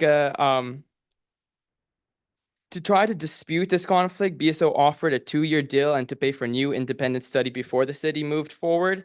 To me, that seems like a reasonable compromise. Pause, study the issue again, and make sure the residents have confidence in this decision. Yet it appears this decision happened without connection to the community. I understand that most people do not like change, but when 75% of the community is against this, it does not mean that it's a necessary bad idea. It means that the proper deliberation and process needed to ensure public support and trust was not met. As such, if the proper deliberation and process were not followed for support, how can we, the people, know was followed for this decision and transition? Thank you very much for your time. Thank you. Madam Clerk, anyone else signed up this evening? Sophia Monalesco, Yes. and then Harold Hamilwatts. Hello, good evening. Just Hi, name my and name address is for the record, Sophia please. Manolesco. Sophia Manolesco, 536 Northeast 20th Avenue in Deerfield Beach. Avenue and streets in Deerfield Beach that don't have sidewalks because we're a small beach town. And I come here because I'm concerned about what I heard. We would like to keep our neighborhoods intact. And there is talk about getting rid of the 11.1, the article that protects the height and variances in Deerfield Beach on the island. And now I've been a resident of Deerfield Beach since 2002. And we are not only a village with our own culture, but we are also an ecosystem. We have 3 different species of turtles nesting on our beaches. And the original Save the Beach movement worked very hard to give us these permanent protections so that there's no overdevelopment with sky rises and congestion. And as you know, we were having the green market at the Cove and they were denied their permits because the business people were complaining about parking. Well, how do we feel on the island side with already it's congested, it's very populated, and the thought of changing our skyline, changing the culture of the island, changing the feel of the island. We're like Key West, we're a neighborhood, we're like a village. I think that a lot of us who've been there for a long time are very concerned, and we would want to keep the variances and the height at 55 feet the way it's been so far. So please, please don't mess with that. It's our village, it's our home. Thank you. Thank you. So who is next, Madam Clerk? Good evening. Howard Hamowitz, 536 Northeast 20th Avenue, and my business is at 283 Goolsby Boulevard for the last 25 years. With regard to Article 1101 in the city charter, please allow me to largely quote a letter from Attorney Tom Connick because he articulated what I also feel so much better than I could say. Public confidence in the city charter amendment process and in those in favor of not changing Article 1101 depends not merely on allowing comment, but ensuring that the public's voice in preserving 1101 without change has a meaningful opportunity to inform the outcome. It is inherently unfair to allow those in favor of changing Article 1101 to speak at length while not giving equal time to those who want to keep the protections as it presently does. This is particularly critical where charter-level protections adopted by the voters are at stake. You can be certain that any attempt to change 1101 in the charter will raise resentment to and opposition by the public. The public has made their position clear. Have you truly listened to the public? Based on extensive engagement with residents, Original Save Our Beach and other concerned residents have heard this clear message that is consistent and unmistakable. The public wants 1101 preserved, not diluted, not circumvented, not incrementally eroded. Do not change Article 1101. It represents the considered judgment of Deerfield Beach voters regarding the appropriate scale and intensity of development of the Battery Island. That voter mandate deserves and should be given substantial weight in the Commission's deliberations. Article 1101 was passed by 75% of the voters because the public rightfully did not trust the City Commission and staff in overdeveloping the beach area at that time. The barrier island is a geographically constrained area environment with known limitations. If 1101 is amended, intensity will increase. Our city will face foreseeable and irreversible consequences, including significantly more traffic, limited ingress and egress, increased pedestrian and population congestion in the beach area, degradation of emergency response, and especially evacuation capacity, strain on aging infrastructures, and permanent alteration of what my wife spoke about, which is the barrier island's established village character. These are not abstract concerns. Once realized, these impacts cannot be changed. Accordingly, I strongly urge the commission to, 1, preserve Article 01 as adopted by the voters without any change, dilution, or circumvention, maintain a demonstrably balanced and credible public process whereby those in favor of not changing 1101 are given equal time as those arguing for changes. 3, ground the barrier island discussions in concrete, data-driven analysis rather than generalized pro-development assurances or platitudes, and give appropriate weight to the clearly expressed will of Deerfield Beach residents. The barrier island is Deerfield Beach's most sensitive and irreplaceable treasure, asset. The voters enacted 1101 precisely to ensure that development pressure would not override long-term protection and safeguards. The voters of Deerfield Beach did not adopt 1101 as a suggestion. They adopted it as a safeguard, and the constraints are real, measurable, and unforgiving once overdevelopment occurs. Respectfully, I urge the commission to honor the mandate and not change. Thank you. Thank you, Mr. Hamowitz. Madam Clerk, anyone else sign up this evening? Okay, we'll go to, come on, Mr. Freitag, those inside the commission chamber. Thank you. Roger Freitag, 418 Southeast 2nd Street, Deerfield Beach, Florida. I'd like to thank the commission, city manager. I'm not sure exactly who I should thank. At the last commission, I got pretty heated because FPNL made a presentation. The city decided to introduce our new environmental services manager. And surely enough, the next day, the lights that I had been fighting for to be turned off, that were on 24 hours a day, have finally been rectified, and they are no longer on all day long like they have been for 8 months. That being said, there are many parking lights in the Cove Shopping Plaza that are not functioning. We have a large event coming up very soon in May. It's called Covacella. I hope those people, the environmental services manager, our deputy city manager, and maybe our city manager, if he's watching on Zoom, hopefully we can have those repaired before the Covacella event starts. Second point I'd like to make tonight is I was at last night's Charter Review Board meeting, along with Mr. Plout, Mr. Shanetsky, and other people who came to listen. I have concerns with regards to this Charter Review Board, as at last night's meeting, when the public had a right to speak, one member had to leave due to a personal emergency, and I understand that, and I hope Ms. Ellington's mother is okay. However, shortly afterwards, another member who was sitting in Daniel Shanetsky's seat last night got up and left, didn't say anything. So my concern is this. Is it not the responsibility of these people that you all put in these positions? Is it not their responsibility to sit and listen to what the public has to say, whether it's about moving elections, the Charter 11, or any of the other items that were discussed last night? I really don't understand how they can just get up and leave. That's like one of you getting up and leaving because you don't like what somebody said. You can't stand the heat, get out of the kitchen. Thirdly, who can residents call with regards to our railroad crossings at the ECL line right here by Dixie Highway and the Amtrak line just west of I-95? It's very, very obvious that the only way residents can get any satisfaction in the city is if they reach out to their local city people, find out who they can call, and then take it upon themselves to start calling these people to get something done. Because these railway crossings are horrible. Many of you who do not live in District 1, but come into District 1, have to cross over these on a regular basis. I'm sure you don't really enjoy the bumpity, bumpity, bumpity bump going over these railway crossings, whether you live in District 2 and you're driving on Southwest 10th Street, or you're driving on Hillsborough, or if you're even a little bit further south in Deerfield Beach. These railway crossings are horrible. We all just heard a young man speak about the police and fire department. The police and fire department vehicles are extremely expensive. They have very sensitive equipment on them. I've heard fire departments and police departments complain about speed humps in every community because people drive too fast. Maybe we can get this taken care of. Thank you. Excuse me, thank you. Anyone else inside the commission chamber? Yes. but I have a handout.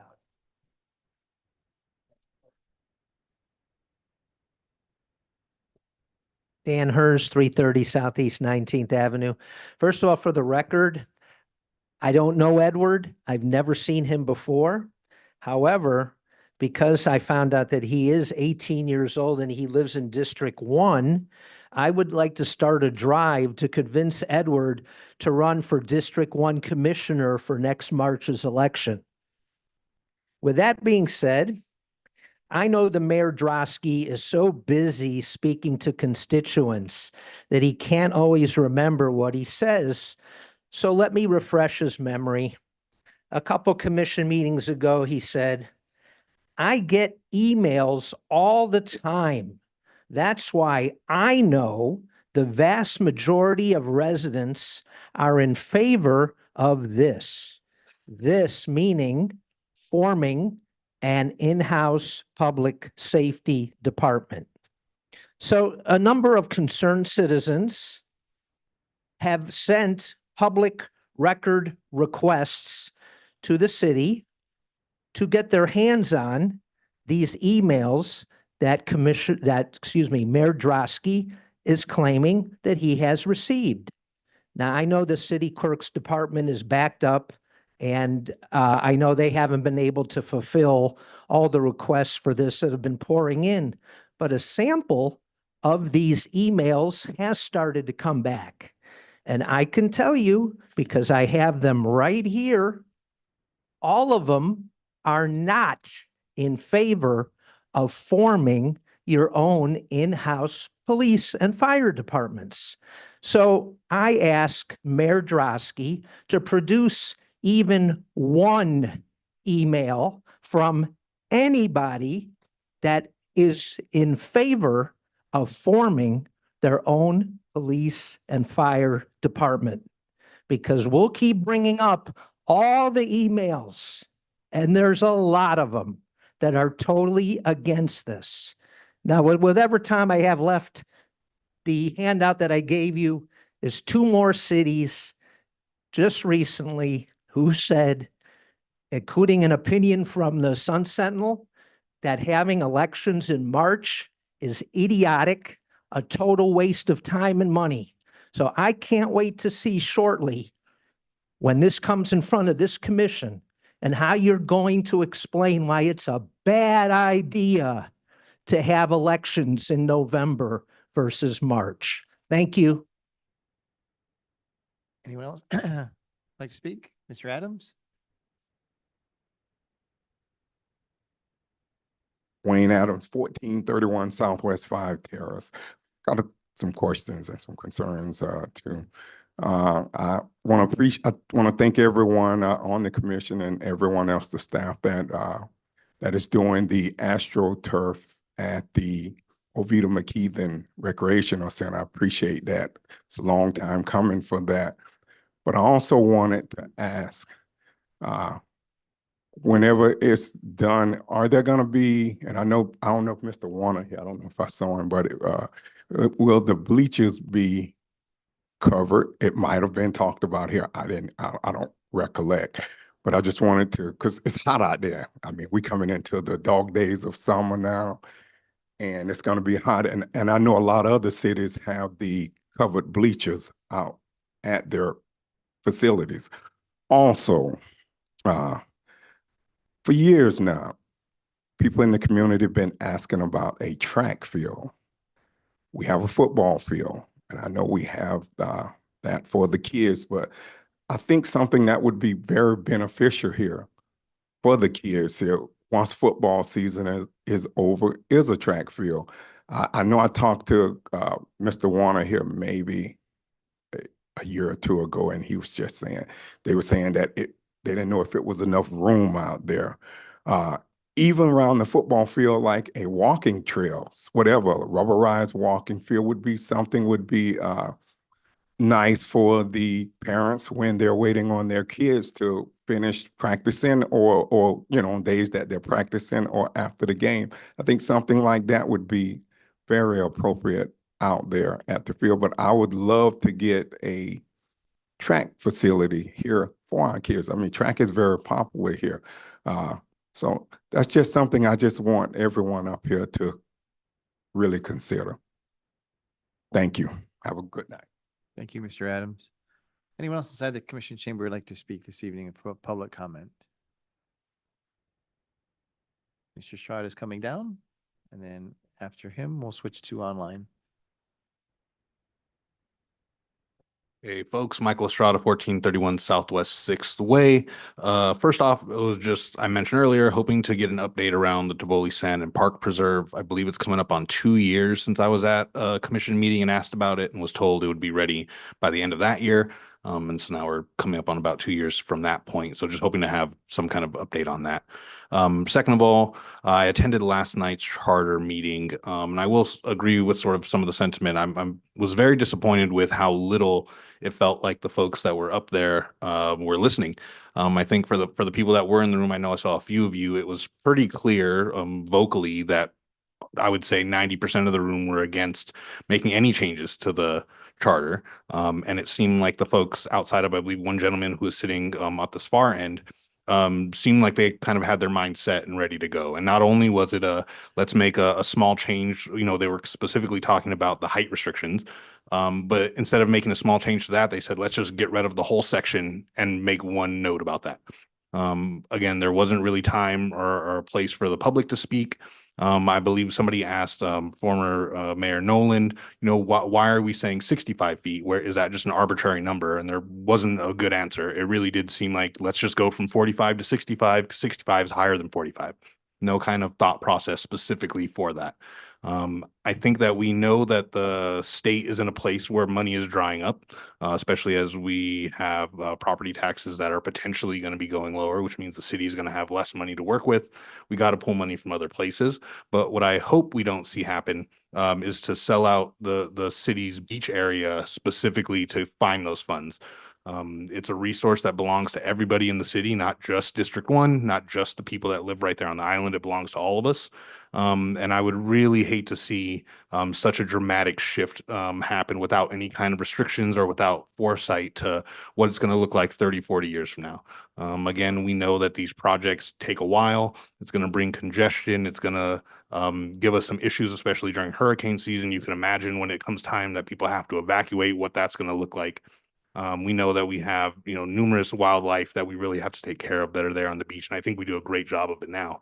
But my concern is that we see an opportunity here to really do some good things for the city, raise these funds, bring in investment, but not necessarily having that long-term view of the health of the city overall. So please, you know, talk to the people that you all appointed for that charter board and see why there wasn't that two-way communication. And why it really did feel like there wasn't room for the community members that were in the room to be heard. We hear all the time that it's super important that we show up. It was a pretty packed house. And again, I think you all heard pretty clearly that the city people that lived here did not want that. And very quickly it said, nope, let's just slash it and make the change. So thank you very much. Thank you, Mr. Estrada. Madam Clerk, we're going to go online, Peggy, and then we'll come back to you, okay?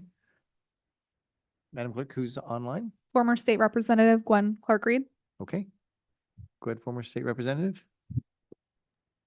Yes, Gwen Clark-Reed, 1430 Southwest 6th Way, Deerfield. First of all, I want to say thank you to Commissioner Battle for making that presentation.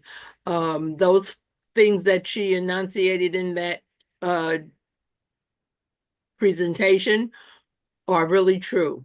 I'm at the center also, and I can truly say it's a pleasure to be there, and it's a wonderful facility to have in the city of Deerfield Beach. I also want to say tonight to direct the City Commission and the residents to read the 6-pillar report from Broward County. It is the projection for the next 20, 30 years here in the city. In this county, and some of those items will affect us here in the city of Deerfield Beach, as well as some of it will affect the entire state of Florida. I want to be sure that folks know they can go to the Broward County website and look for that report, but you can also find that report on our economic development website here in the city of Deerfield Beach. So I encourage everyone to read it and to ask questions and get to understand what we are looking forward to in the next go round. Thank you, Mayor. Thank you, former state representative. Madam Clerk, I see Jonathan Ungin's hands up. If you could please unmute him. Jonathan Ungian, 1938 Northeast Sixth Street. The one other point I wanted to discuss about that previous project was it seemed like it was all affordable housing or workforce housing. I was just curious if this is going to be a live local project and if the city's not going to really see any tax benefit from this massive development if such a substantial portion of it is affordable and workforce housing. But onto the other topics, I was at the meeting last night. I couldn't agree more with the commenters. The fact that I think all of the points should have been addressed and gone through with the body that was up there last night. Then there should have been public comment, and then they make a decision. Instead, all the decisions were made prior to the public comment, and why even attend if that's the case? But I was one of the people that did speak in favor of a revision to the charter. I recommended 85 feet, as that is about a 7-ish story building, would see good tax benefit. We still do have guardrails as a city in the form of our zoning, RM 25. So you would need a massive piece of real estate in order to even get to a height that high and with the units. So instead, though, we see no development, no progress. I make the comment, I get shouted down by the angry mob of 85 feet. I get shouted down when I state that there are transient long-term modes on every street. And the only way to get rid of those is by promoting and giving development a little bit of a leeway to make some money with the property values that we do have on this island with building costs and things like that. But the one point and the comment that I've realized is the massive amount of traffic that we have are from our seas of parking lots right on the beaches. We give beachfront parking to people from other cities to come here and abuse our beaches. But we're also being abused by Hillsborough Mile, where they have 20-story buildings. I'm just curious, do we get traffic impact fees and things like that that affect and benefit our tax base as their only way off the island is through Hillsborough? And we have to live with that traffic. The worst traffic is that coming from that direction. And that is the densest part, is all you do is see cranes as you come over the bridge on Hillsborough Mile, building massive project after massive project. So I think we should be getting impact fees as the only way that those people can get off the island quickly, not having to travel all the way up to Atlantic or whatever it is through Hillsborough. So that's a big part of our problem in traffic. And You need to wind it down, please, Mr. Engine. That's all. Thank you. Thank you. Madam Clerk, any other hands online? Anyone else in the chamber? Mrs. Ross, come on down. Yeah, absolutely. Peggy Ross, 103 Northeast Avenue. I also was at last night's meeting. I found it very disappointing. Everybody there already seemed to have their minds made. They really weren't interested in anything we had to say. Yes, I understand the emergency, but the woman over here just got up and walked out, no explanation. It was your choice. There were jokes made about for elections coming up, bringing back dinosaurs, which I thought was totally inappropriate. So I found that last night's was totally a very poor meeting and took no interest in what we really were trying to say here. So thank you. Thank you. Well, let's finish the public hearing first. Anyone else? Okay, we're going to go ahead and close the, Mayor, sorry. 2 more people raised their hand online. okay. Mark Andrew. And then Tinka Ellington. Okay, we'll take Mark Andrew first. Mark Andrew, 3800 Crystal Lake Drive. Thank you, Chief Hosty, to your staff, and I'm sorry the city rather spend millions of dollars on a new department than pay our first responders.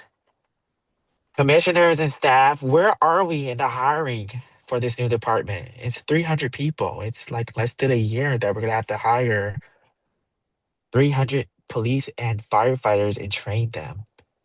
Supervisors, command people, dispatchers, CSA people, mechanics, administrative employees, and support people that this commission obviously plans to replace because the clock is ticking. It's 1 year. You guys continue selling us the fantasy, Mayor Drosky. I know your profession is a lawyer, so you like to lie. That we don't fit the model, but Mr. City Attorney, when you start espousing somebody's credibility, I think that crosses the line. Yeah, please keep your public comments appropriate to what you want to say and not direct any personal claims like that towards the mayor or anybody. okay, okay, thank you. Sorry. Well, okay, so maybe Mr. Gladio or the city manager or his fill-in for tonight can answer.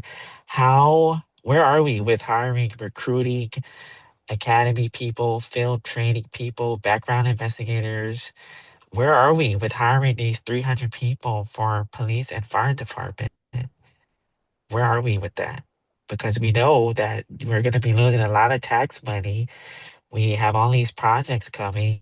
And I mean, Pembroke Park, they just started their police department and their police budget has 100% balloon from what they were paying with BSO. So somebody needs to start talking. Where are the people?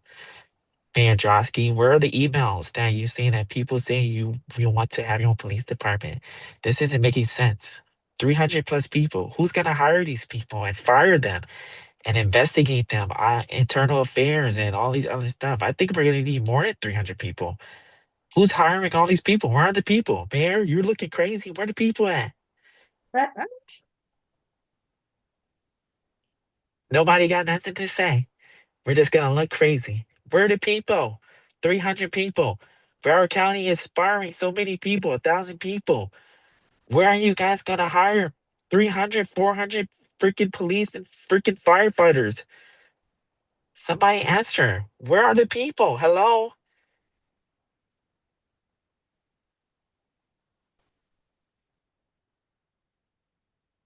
Okay, Madam Clerk, we'll move on to Tinka Ellington.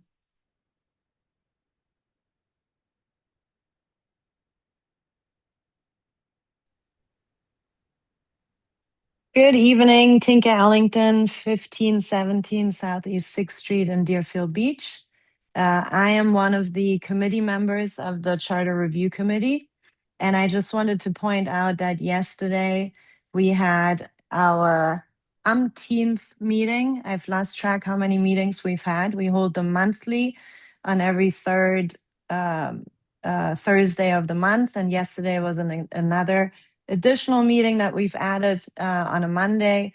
We have had numerous neighborhood meetings. We had a 2-day workshop with the Urban Land Institute to which the public was invited to. We have had multiple meetings with smaller groups that have come to us that have shared their thoughts and their concerns. We've had meetings with people on the beach as well as in District 1 that don't live on the beach. So we have tried and worked really diligently to listen to our fellow residents. I had a personal emergency. My 81-year-old mother was taken to the hospital, so I missed the last, I believe, 10 to 15 minutes of our meeting. But at that point, I truly had to go. I apologized to the residents and I let them know that this was a medical emergency that I had to attend to. Everybody on this committee has worked really, really hard gathering information. We have had follow-up meetings with the ULI. So for the residents to state that we don't listen is truly ludicrous.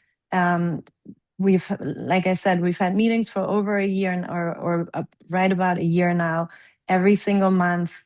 And members of the city have spoken at every single meeting. Everyone on the charter review board or charter review committee is completely open to comments and to ideas and suggestions from the residents. And we've encouraged nothing less. So I'd like to just make that publicly known and for the record. And yes, it does seem just like in commission meetings that it is not a back and forth between the public and the committee, but that's because of the nature of the meeting, because that is the only time that the committee members can brainstorm and meet with each other and exchange ideas themselves and review the things we have researched and inform each other of what we have researched. And it is procedure that at the very end, we are then only listening to public comment. It's the same as during a commission meeting. So it's not a debate and discussion publicly. It's simply a conversation. And at the end is the public comment. So I just wanted to clarify that since I was, hearing a lot of negative comments tonight. Great, thank you. Madam Clerk, last call for anyone online. Last call for anyone inside the commission chamber like to speak at public comment. Okay, we're going to close the public comment and move on, Mr. City Attorney, to the consent agenda. Could I make? Oh, I'm sorry. I'm sorry. Commissioner Shinesky. Hi, I just want to bring up, my primary was not at the charter revision because she had an immediate death in her family, a nephew. So she had to fly back to North Carolina. That couldn't be helped. And for the lady that asked about the alternate, she just had back fusion surgery. This was an unplanned meeting. It was unscheduled meeting. It was just scheduled a few weeks ago.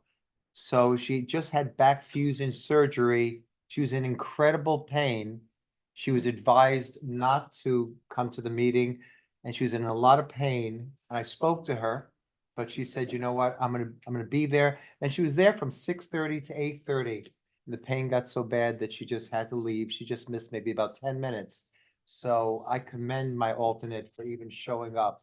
I don't think I could have endured that pain. And I spoke to her this morning. So I think she's a real hero. So there's always another side. She had to leave, but I commend her for at least being up here and doing her civic duty. Thank you.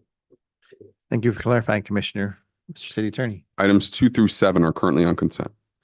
are there any polls or discussion by commission on items 2, 3, 4, 5, 6, and 7? Yes. I'm sorry. No, I'm sorry. No.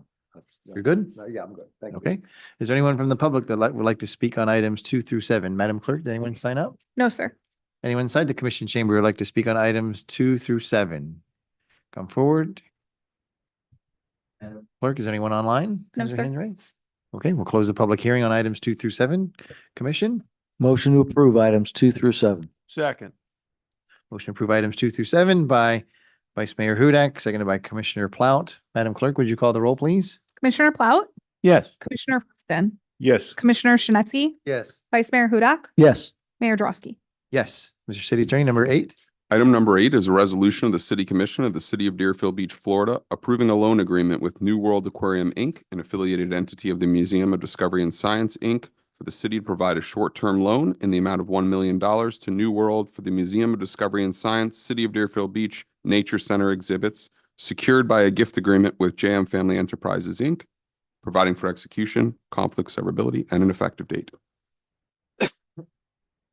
Mr. Assistant City Attorney, is someone speaking on this tonight?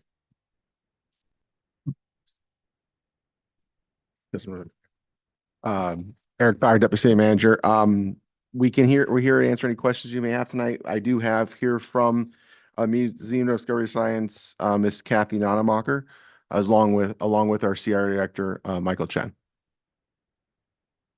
Okay, we'll start with the commission. Commissioner Shinesky, you have your light on first. Yes, I saw in the backup, just have a question that's something sort of intrigued me. In the backup, it seemed that there's a 0% interest-free loan for a year. 0% interest-free loan, I guess for JM. So I was just curious about that. I know the first 250,000, I think for the first few years, it's also sort of a free pass. So I just had some questions about that. Is this a precedent? Or is this, I mean, I was just wanted to know the reason why.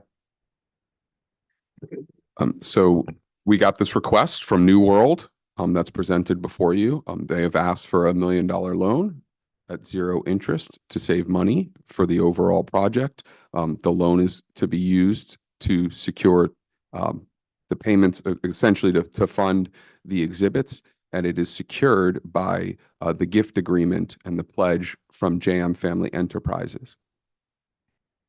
The payment would be within a year, but it may even be sooner, in terms of the repayment. I have a question also. I know there was I think a $2 million loan. I know, I didn't see in the backup. I was told at one point that $1 million is supposed to go for Las Olas and then $1 million to go to our project. But in the backup, it looks like all of it is supposed to go to our project. I'm just curious if they have this money, you know, to give the $2 million, why do they have to have an interest-free loan? Do you want to answer that, or? Thank you.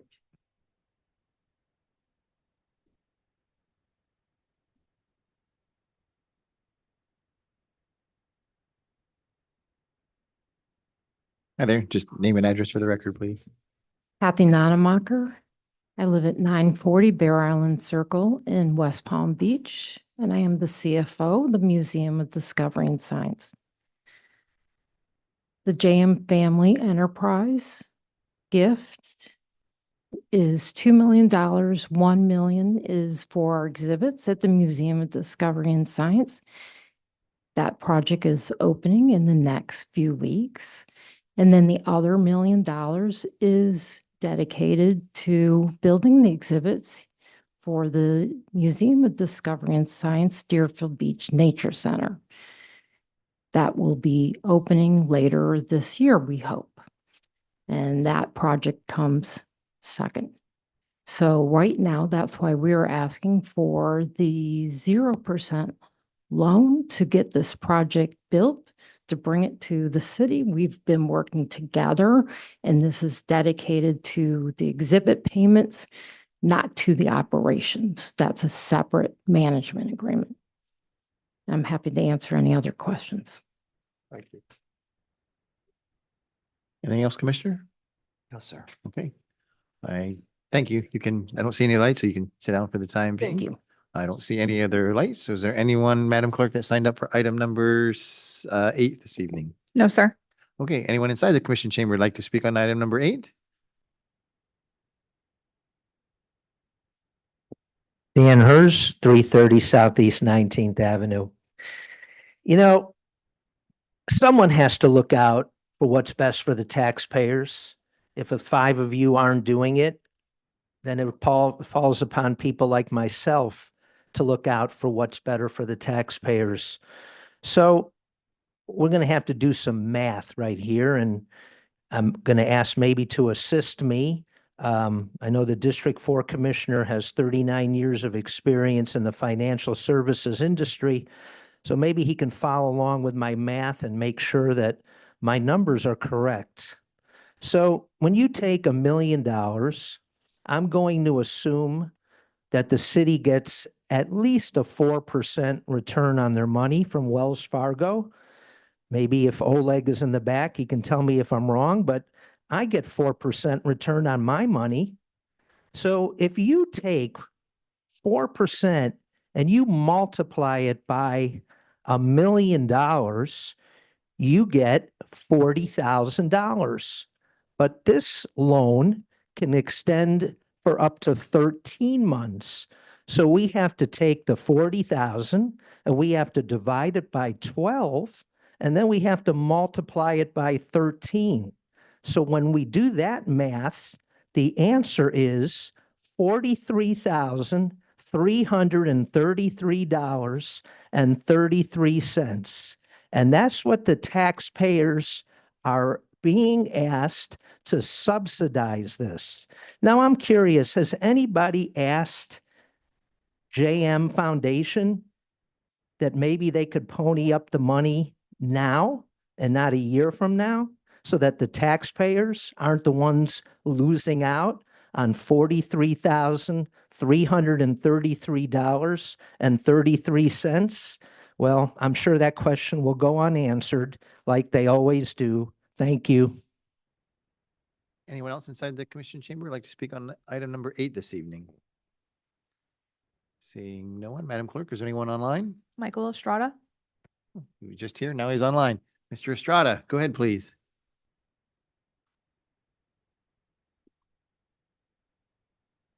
He's, I don't know, do you have to unmute him? Does he have to unmute himself? He's muted. There we you go. There we go. Hey there, Michael Estrada, 1431 Southwest 6th Way. I just want to say that as I've been in town driving back and forth across the bridge and just seeing the development of the center, it feels like it's been forever, but it really does seem like it's moving along quite quickly. And as I'm seeing it come to fruition, I'm getting very excited for what the future of that's going to hold. So I understand that JM has been a really big supporter of a lot of city projects. So I do appreciate them in whatever way they are financially helping support this. And I just want to say I fully support what the city's doing. I think it's going to pay dividends long term, not only financially, but I really do think as another gem in the city and another thing that's going to bring people in and really provide a lot of value for the folks that live here, particularly younger folks.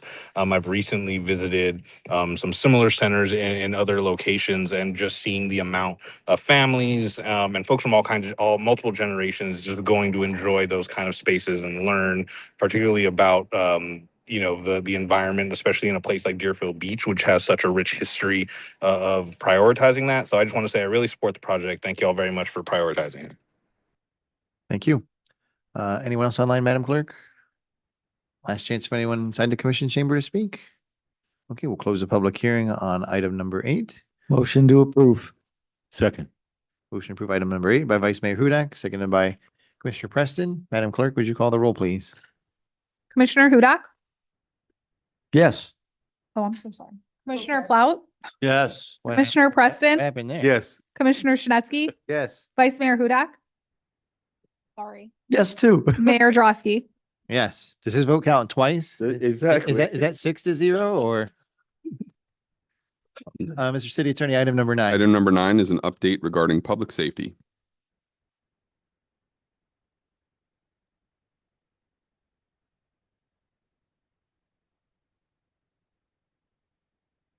Good evening, Mayor, Vice Mayor, Commissioners, Mr. Deputy City Manager, and members of the Deerfield community. For the record, Sean Gladio, your Director of the Office of Public Safety.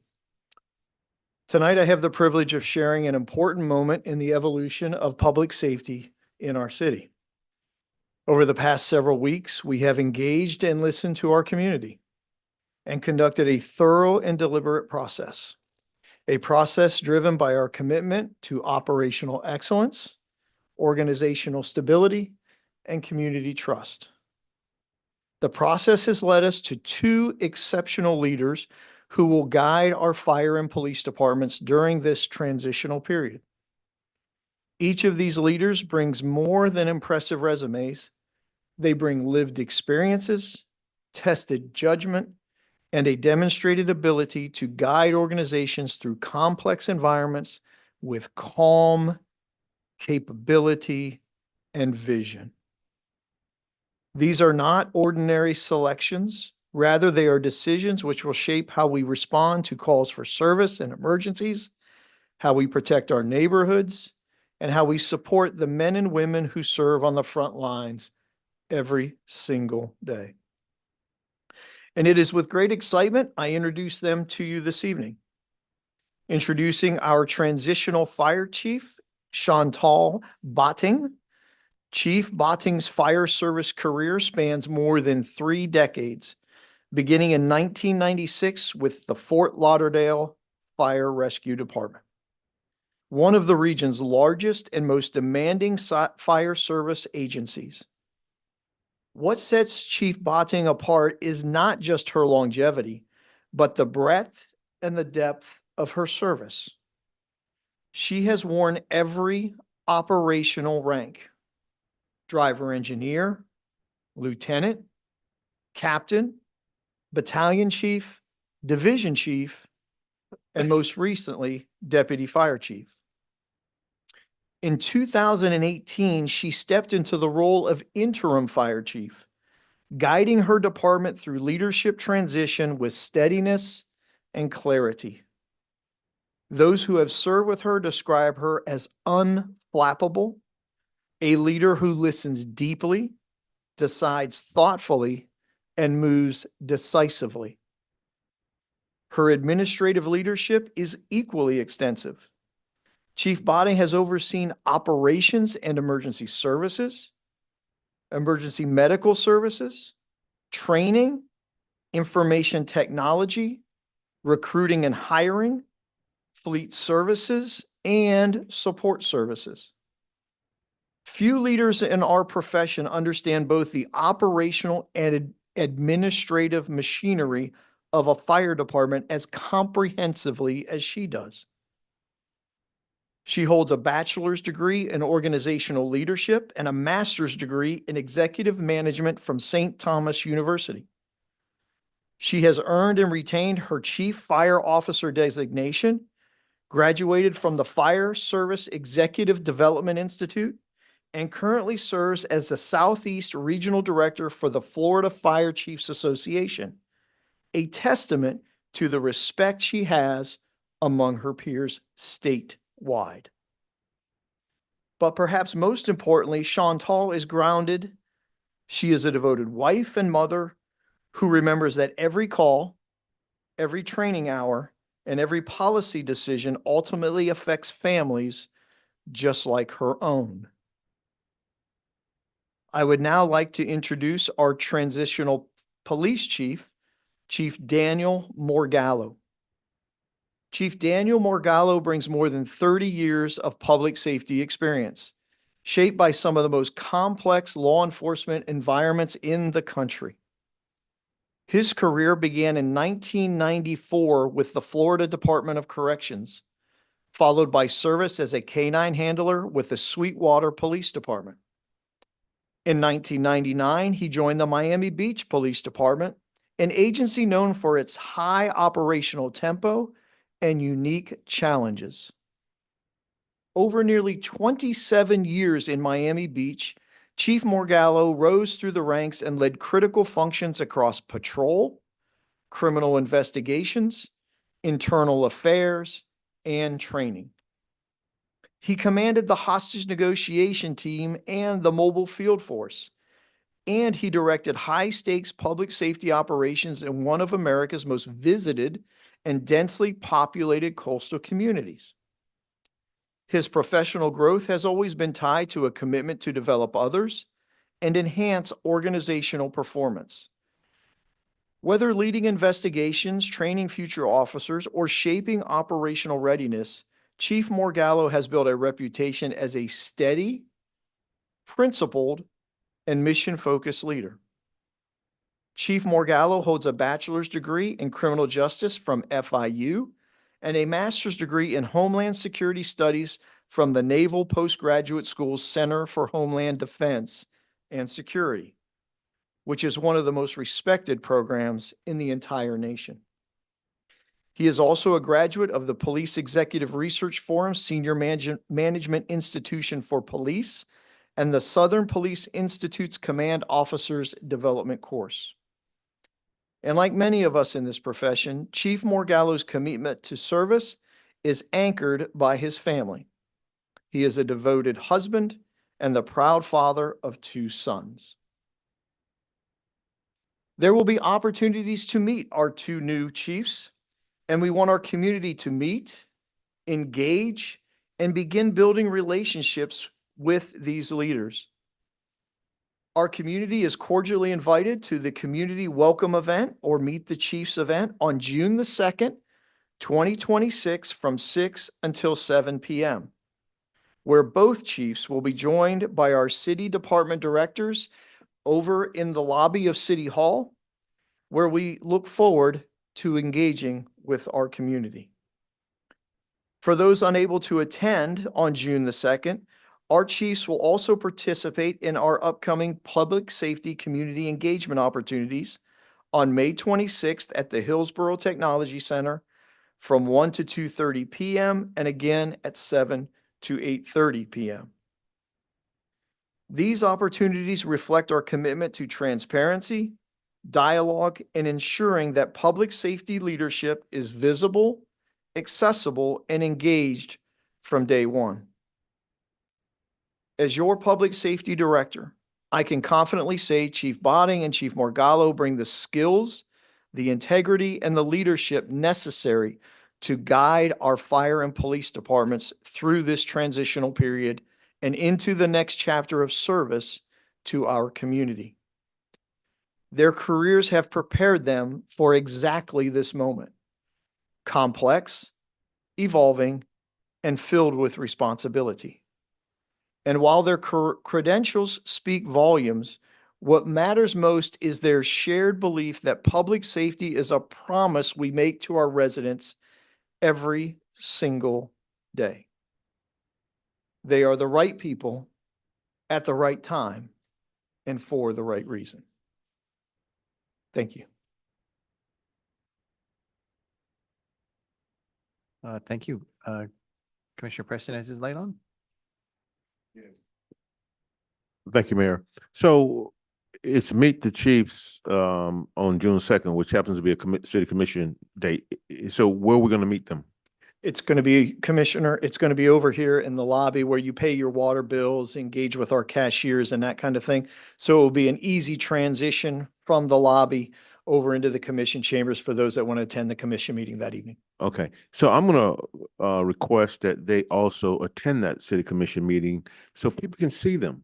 Meeting them over there, that's fine, but you know, a lot of the people won't know that. But in the city commission meeting, this has been a very contentious issue. When that meeting goes on, it would be my request that they be here in this meeting, and that perhaps during maybe we can put on the agenda where they actually introduce themselves. Not we do it, but they introduce themselves to the community that they're going to be serving in the community in which they're going to be receiving funds. And so if someone wants to ask them a question or whatever, they have the opportunity to do that. It was our intent to have them attend the commission Excuse me? meeting. It was our intent to have them Okay. attend the commission meeting. Thank you, Commissioner. Appreciate that. Thank you, Commissioner. Commissioner Shinetsky. Thank you. I know there'll be overlapping. I mean, we're slated to take over full in October 1 of 2027, but they'll still be overlapping for 17 months. Now, we'll have it, I guess is this transitional or permanent? Because I thought transitional was John Bacata and Rusty Severs for fire. So these are permanent? We'll be taking over the department, correct? So let me answer both your questions, Commissioner. Thank you for that question. So Mr. Bukata and Mr. Severs are actually assisting us as transition managers. Okay. John Bukata was hired as with the official job title, which you all approved, as transition manager. And Mr. Severs is a consultant on the fire and emergency management side. Okay, all right. So they were transitional managers. So these two people will be transitional, and then October 1, we should have a permanent, right? That is correct. The intent of the city manager, as you well know, we can have one police chief by charter and one fire chief by charter. So we have to give them the title of a transitional fire chief and a transitional police chief. On October 1st or thereabouts, we will have, again, they will all take an oath of office, and they will all be sworn in, them and all of the police officers and all of the firefighters, with the oath of office for the city of Deerfield Beach. So they'll be the permanent police chief. The intent is Okay. they transition to the chief of our fire department and the chief I of our police understand. department. Still, there'll be an overlap with, we still have up till October 1, we have a BSO police chief, a great police chief, Adam Hofstein. And we have a fantastic BSO fire chief, Bradley Masters. Are plans or coordinating being made for the overlapping of the BSO chiefs and our new chiefs, as well as personnel? I mean, will there be overlapping? Have plans been made to coordinate that it's a smooth transition? So we just had our most recent meeting last week on Thursday with the executive staff of the Broward Sheriff's Office at their headquarters. Mr. City Attorney, myself, Mr. Bukata, and Mr. Severs were all in attendance of that meeting. We have all discussed a smooth and orderly transition period. They presented ideas to us. We have presented ideas back to them. The major form of communication and the primary members doing that are our city attorney with their attorneys. The Lieutenant Colonel DiGiovanni is very in email and phone contact with Mr. Bukata and myself. And so we continue to engage BSO to ensure a smooth and orderly transition. Okay, I just want to bring up one other thing, and I know it was sort of discussed with Commander Hofstein. It's been told that each district will sort of be moved back as the transition period goes. I was told, District 4 by a certain date, personnel will be moved back. District 3, I was told by February of 27. Will we have the necessary coverage, up till October 1 and when we take over full time? Well, I can answer that question, but you asked partly a legal question, so I'm going to ask Mr. City Attorney to answer the legal portion of that, and then I'll answer the non-legal portion. Okay. What was the legal portion of that?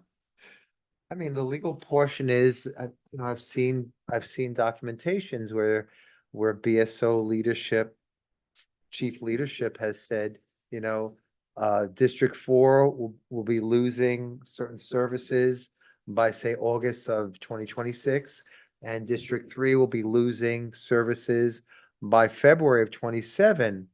Is it legally, is that Understood. something they can do? Can we stop it? I just, and it was sort of touched upon by Commander Hofstein. Sure. So I just want to know about that. Will we have the coverage for that we have the necessary coverage all the way up till October 1 when we take the ball? Right. So the contract provides for an up to 24-month transition period. That's what the contract provides. In terms of what BSO plans to do, I don't want to speak for them. All right, thank you. And then our intent, sir, on the Office of Public Safety side is when it is in the best interest of the city, we will assume all public safety services. Would that be prior to October 1, 27, possibly? It's possible. I couldn't stand here and definitively give you a date as of right now. It'd be nice to have the police and fire chief here, build out their executive staffs, and then, continue to build, recruit, and retain officers and firefighters at every level of the organization. But to provide you a date sitting here today is impossible. We have until October 1. So if it takes us until October 1, then it takes us until October 1. Will we have the necessary equipment and accessories? I know we own our buildings. I know we own the engines, but will we have all the necessary equipment, if we need it even prior to October 1 of 2027? We have firm commitments from every vendor, which is nearly 36 different vendors. And we add to that vendor list almost weekly, that there is no issue in supply chains with equipment or anything else that we would need to outfit, upfit, and fully have a ready and deployable police and fire department no later than October 1st, 2027. All right, thank you. Yes, sir. Any other questions for Mr. Gladio? I don't see any lights. Thank you, sir. Thank you, sir. Mr. City Attorney, comments by administration and legal? Yes, we are now at comments by administration and legal. I have a comment tonight. Recently, it became clear to me that the BSO matter could end up in litigation. My goal as your city attorney is to make sure that the city is protected and that the city is properly prepared. Back in August of last year, I spoke with each one of you individually. I shared with you that the law firm that I'm a partner at, that has over 90 attorneys, some of those attorneys have provided police legal liability and labor services to BSO in matters wholly unrelated to the city. Not me or the core Deerfield Beach legal team, but some of those attorneys. When Weiss Serota began representing BSO a few years ago, Weiss Serota received a general conflict waiver from BSO regarding the firm's clients' municipal public safety contracts, and that waiver included for litigation based on those contracts. I want to make it clear, in all city dealings and negotiations with BSO, we have not and will not represent BSO. However, as I've discussed with each one of you, and I believe you agree, if the BSO matter were to result in a judicial legal proceeding between the parties, I think my firm feels it's best, and based on some of the comments and discussions I've had with you, that Weiss Serota would not represent either party in the litigation. We would bring in outside conflict counsel. While myself and Weiss Serota have been working on the city's transition, and it's not likely to result in a in a legal conflict, in an abundance of caution, I have discussed with you getting a conflict waiver to the extent of any conflict, including any conflict that could arise sometimes in the future regarding the transition, so that we could continue to represent the city and the transition. I spoke with each one of you. You all individually indicated that that was okay. And the city manager is ready to execute a conflict waiver to that effect. But before he did that, I just wanted to make sure, on the record and in the public, that if any one of you had an objection in proceeding in that course of action, which I've discussed with you, to let me know so that we can proceed with a different action. And if you don't, then we'll go ahead and proceed as we've discussed. Commission, is there any objections? No, I don't have any. Hearing none. You have anything else, Mr. City Attorney? Nothing further from me. I believe the Deputy City Manager has an update. Mr. Power, anything from administration? Yes, thank you. I just wanted to bring up one quick thing since it was brought up tonight in public comment, and I know it's been brought up in past with some other residents. So with the crossings of the railroad along the Dixie Highway corridor, city staff has spoken to DOT and the FEC about this issue multiple times, and DOT has agreed to review the approval of the current MOT for the Hillsborough crossing. That is something that might come forward in the future, but I wanted to let everyone know that the RAISE project is moving forward, which is from Brevard down to Broward County. And within the next month, we will actually be seeing improvements to all 5 of our intersections. Those improvements are basically a refabrication of what's currently there. But there will be announcements going out later this week about potential lane closures. Each one of these road improvements should last no more than 2 days. So there will be some traffic conflicts for each of those lane closures. But these are expected to happen later this month, barring any rain or any other issues with the other projects as they move from the north to the south for all the intersections that abut the FEC corridor. Anything further? That's all. Thank you. Thank you, Mr. Bauer. Now at comments by Mayor and City Commission. Thank you. District 2, Commissioner Preston. Thank you, Mayor. I just want to, let me get my notes here. Tomorrow morning at 10 o'clock, there's going to be an event held over at the Johnny L. Tigner Center. It's called the May Awakening. Now, what that is, it's a caregiver conference. And there's going to be physicians from UM. There's going to be physicians from Broward Health, and they will be presenting there and, you know, basically informing the public that if you are a caregiver, the resources that you could have access to that would help you to be successful. So that happens tomorrow at 10 o'clock at the Johnny L. Tigner Center. And so I encourage you, if you are a caregiver, to attend that. And that's it for me, Mayor. Great. Thank you, Commissioner Preston. Commissioner Shanetsky, District 3. Thank you. Well, District 3 is in excellent shape. It's in great shape. At last commission meeting, it was brought up that 12 lights on between Southwest 10th and Hillsborough on Military Trail are out. And I just want to say the staff, I want to give kudos to the staff because they hit the ground running and now those 12 lights are illuminated. So I want to say thank you very much to the staff. Excellent work. Also, I had gotten a complaint that there was a lot of debris and junk on Southwest 10th and Military, right by the Century Village Gate, but it was on city property. I called it in and almost immediately it was picked up and cleaned. Very, very impressed. So again, I want to say thank you to the Deerfield Beach staff. Excellent job. Thank you very, very much. Also in Crystal Lake on Northwest 18th Avenue, the pavement was cracked. It was very, very unsightly. I called it in, and again, the staff immediately responded, and it's fixed and it's beautiful. And the Crystal Lake community is very, very happy, and I want to say thank you very much. Excellent job. In Century Village, we had one of the public safety charades. I'm sorry, charades. Shreds. First time they had it at Century Village East in the main clubhouse, and it was very well attended. All the staff was there. They answered all the questions of the residents.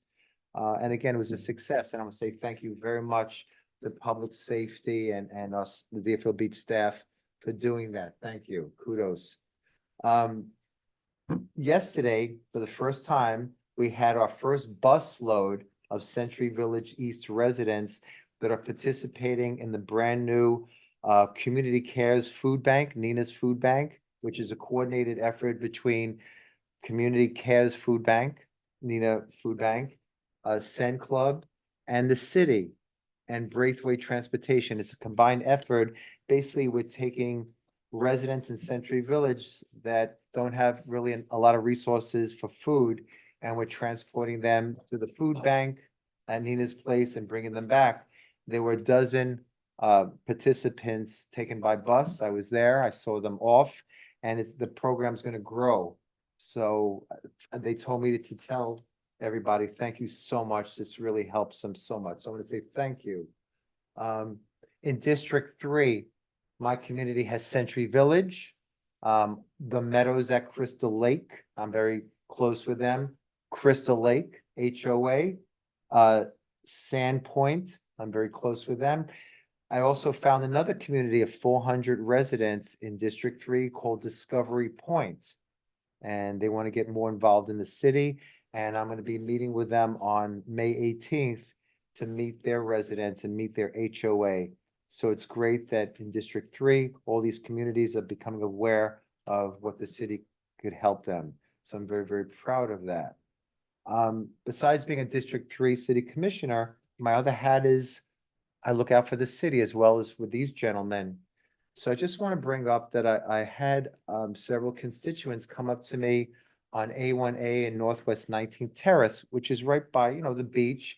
They're residents, and they're saying that a lot of the workers that are working on the Hillsborough condo construction project on Hillsborough, they're lining up right over there early in the morning.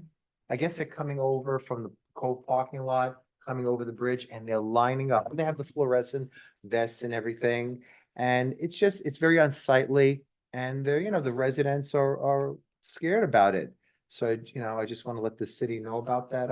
We're working to see if maybe we could resolve this. So I just want to bring that up. Also, Percy White Library, which is right up the street on Hillsborough. There've been a lot of vagrants and homeless people, and again, for the grace of God, go I, but they camp out right on the bench over there, and it's scaring a lot of residents who want to use that library. A lot of moms, they bring their kids, and they're scared. So, made the city aware of it, and we're working to see what we can do with that. We want to make it as safe as possible. Also, it's going to be the 250th anniversary of the United States of America. Now, I remember when I was a teenager, the bicentennial was the 200th anniversary. It was a big thing for the whole year. It was celebrations.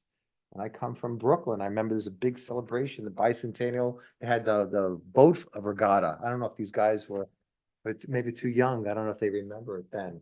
But I remember that. So we're coming up with the 250th anniversary. Just want to know, and it's less than really 2 months away. Just want to know any plans for that. To me, I think that's a very big anniversary for our country, and also the city. Wanted to know if there's any plans for July 4th, 2026, the 250th anniversary of this great country. Just want to bring that up, if we can maybe address that at the next meeting, what the plans are. And finally, I want to tag on to what former Commissioner Gloria Battle said. about Braithwaite Agency for the Aging. And I also want to tag on to what Ben said about the caregivers.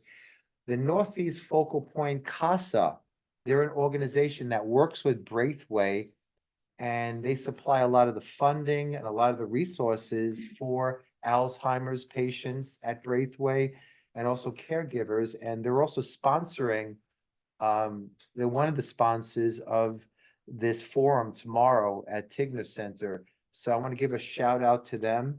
They do a great job. You know, a lot of the money and resources come from their fundraising, Northeast Focal Point CASA. So I want to give them a well-deserved shout out. And maybe at some point we can give them a certificate for their great work. And that's all I have. Thank you. Great. Thank you, Commissioner Shinetsky. Commissioner Plount, District 4. Thank you, Mayor. Briefly, I just would like to thank Director Greg Warner and his staff for another fabulous event for our city, the Ocean Brews and Blues. Well attended, lots of fun. Just another great job. And I'm sure you're going to knock it out of the park for our 250th 4th of July celebration. Had a few District 4 public safety meetings at the Arboretum, at the Constitution Park building at the Arboretum, and also in the West Deerfield Beach Community Center. Well advertised, but not really heavily attended. I think people are happy with what we're doing, or they'd be there in droves. Tomorrow, on Friday, the Broward Health Emergency Center from Broward Health North is opening up.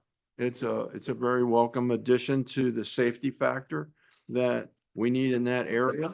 Along Federal Highway, there's sometimes some terrible accidents, and our fire rescue has had to make decisions on whether to bring someone to Boca Hospital or take them down to North Broward Hospital, depending on their injuries, what kind of equipment's in what hospital.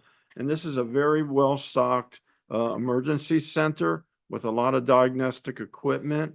I was lucky enough to see the original plans when I chaired the Deerfield Beach Planning and Zoning Board. And it's going to open up on Friday. Nice ribbon cutting. So that's going to be a welcome addition to our city. And with that, Mayor, that's all I have for you. Okay. Thank you, Commissioner Plount. Vice Mayor Hudak, District 1. Thank you very, very much. First thing I want to say is I know there's one more Charter Review Board meeting, but I do want to thank the members who have volunteered their time. This isn't an easy board, and there are a lot of controversial things that they have to discuss. And this is a board that the charter has not been reviewed in over 20 years. So there's a lot of things that they have to look at. And I do appreciate their time. They are volunteers. They are our residents. So I just want to say thank you very much to each and every one of them. Hurricane season is right around the corner. So please start preparing for it. We've been lucky for the last couple of years. But you know what? An ounce of prevention is definitely worth a pound of cure. So please make sure you start getting prepared for hurricane season. We have All That Jazz season finale, which is going to be this Friday, the 8th. It's held at 8 o'clock. And it's over by 9th Street Deck. So those of you who enjoy jazz, you got one more opportunity, which is this Friday. So please take advantage of that. Also, we've got the public safety meetings that we've talked about that our Director of Public Safety mentioned. We'll also have Meet the Chiefs. So please, the next meeting is on this Thursday, 1 o'clock to 2:30 in the City Hall lobby. We've had a very nice turnout at each of the ones that I've gone to, and they've been very, very positive and very, very informative. So I hope residents do take some time to go out and go to these events. As we also mentioned, I believe on the 26th, we'll be able to meet the chiefs as well. Please take some time to go out and meet those, the new individuals who will be heading up our police and fire departments. Also, we have the National Day of Prayer at the Villages of Hillsborough Park, which is going to be this Thursday from 6 o'clock to 7 o'clock. So those of you who are interested in that, please come on out and celebrate some time with us. That's all I have. Thank you. Thank you, Vice Mayor. The disadvantage to going last is you guys take all of my talking Sorry. points beforehand. So the only thing that I have left was, besides all the positive feedback about the Ocean Blues and Brews Festival this weekend, I got a lot of questions is why does it end at 8 o'clock? They want it to keep on going because they want something to do with their Saturday night. And so I got the answer to it. It's turtle season still. So they can't have the lights on the beach. So we have to finish like right at 8 o'clock is when it's getting dark. And that's when it finishes. So for all of those that you wanted to keep on going, that's the reason why 8 o'clock is the stop time, is because of we're still in turtle season. So with that, that was all. Everything else was taken by everyone else. Our next meeting is May 19th. Is there a motion to adjourn? Motion to adjourn. Second. Motion adjourned by Commissioner Preston, seconded by Vice Mayor Hudak. All those in favor,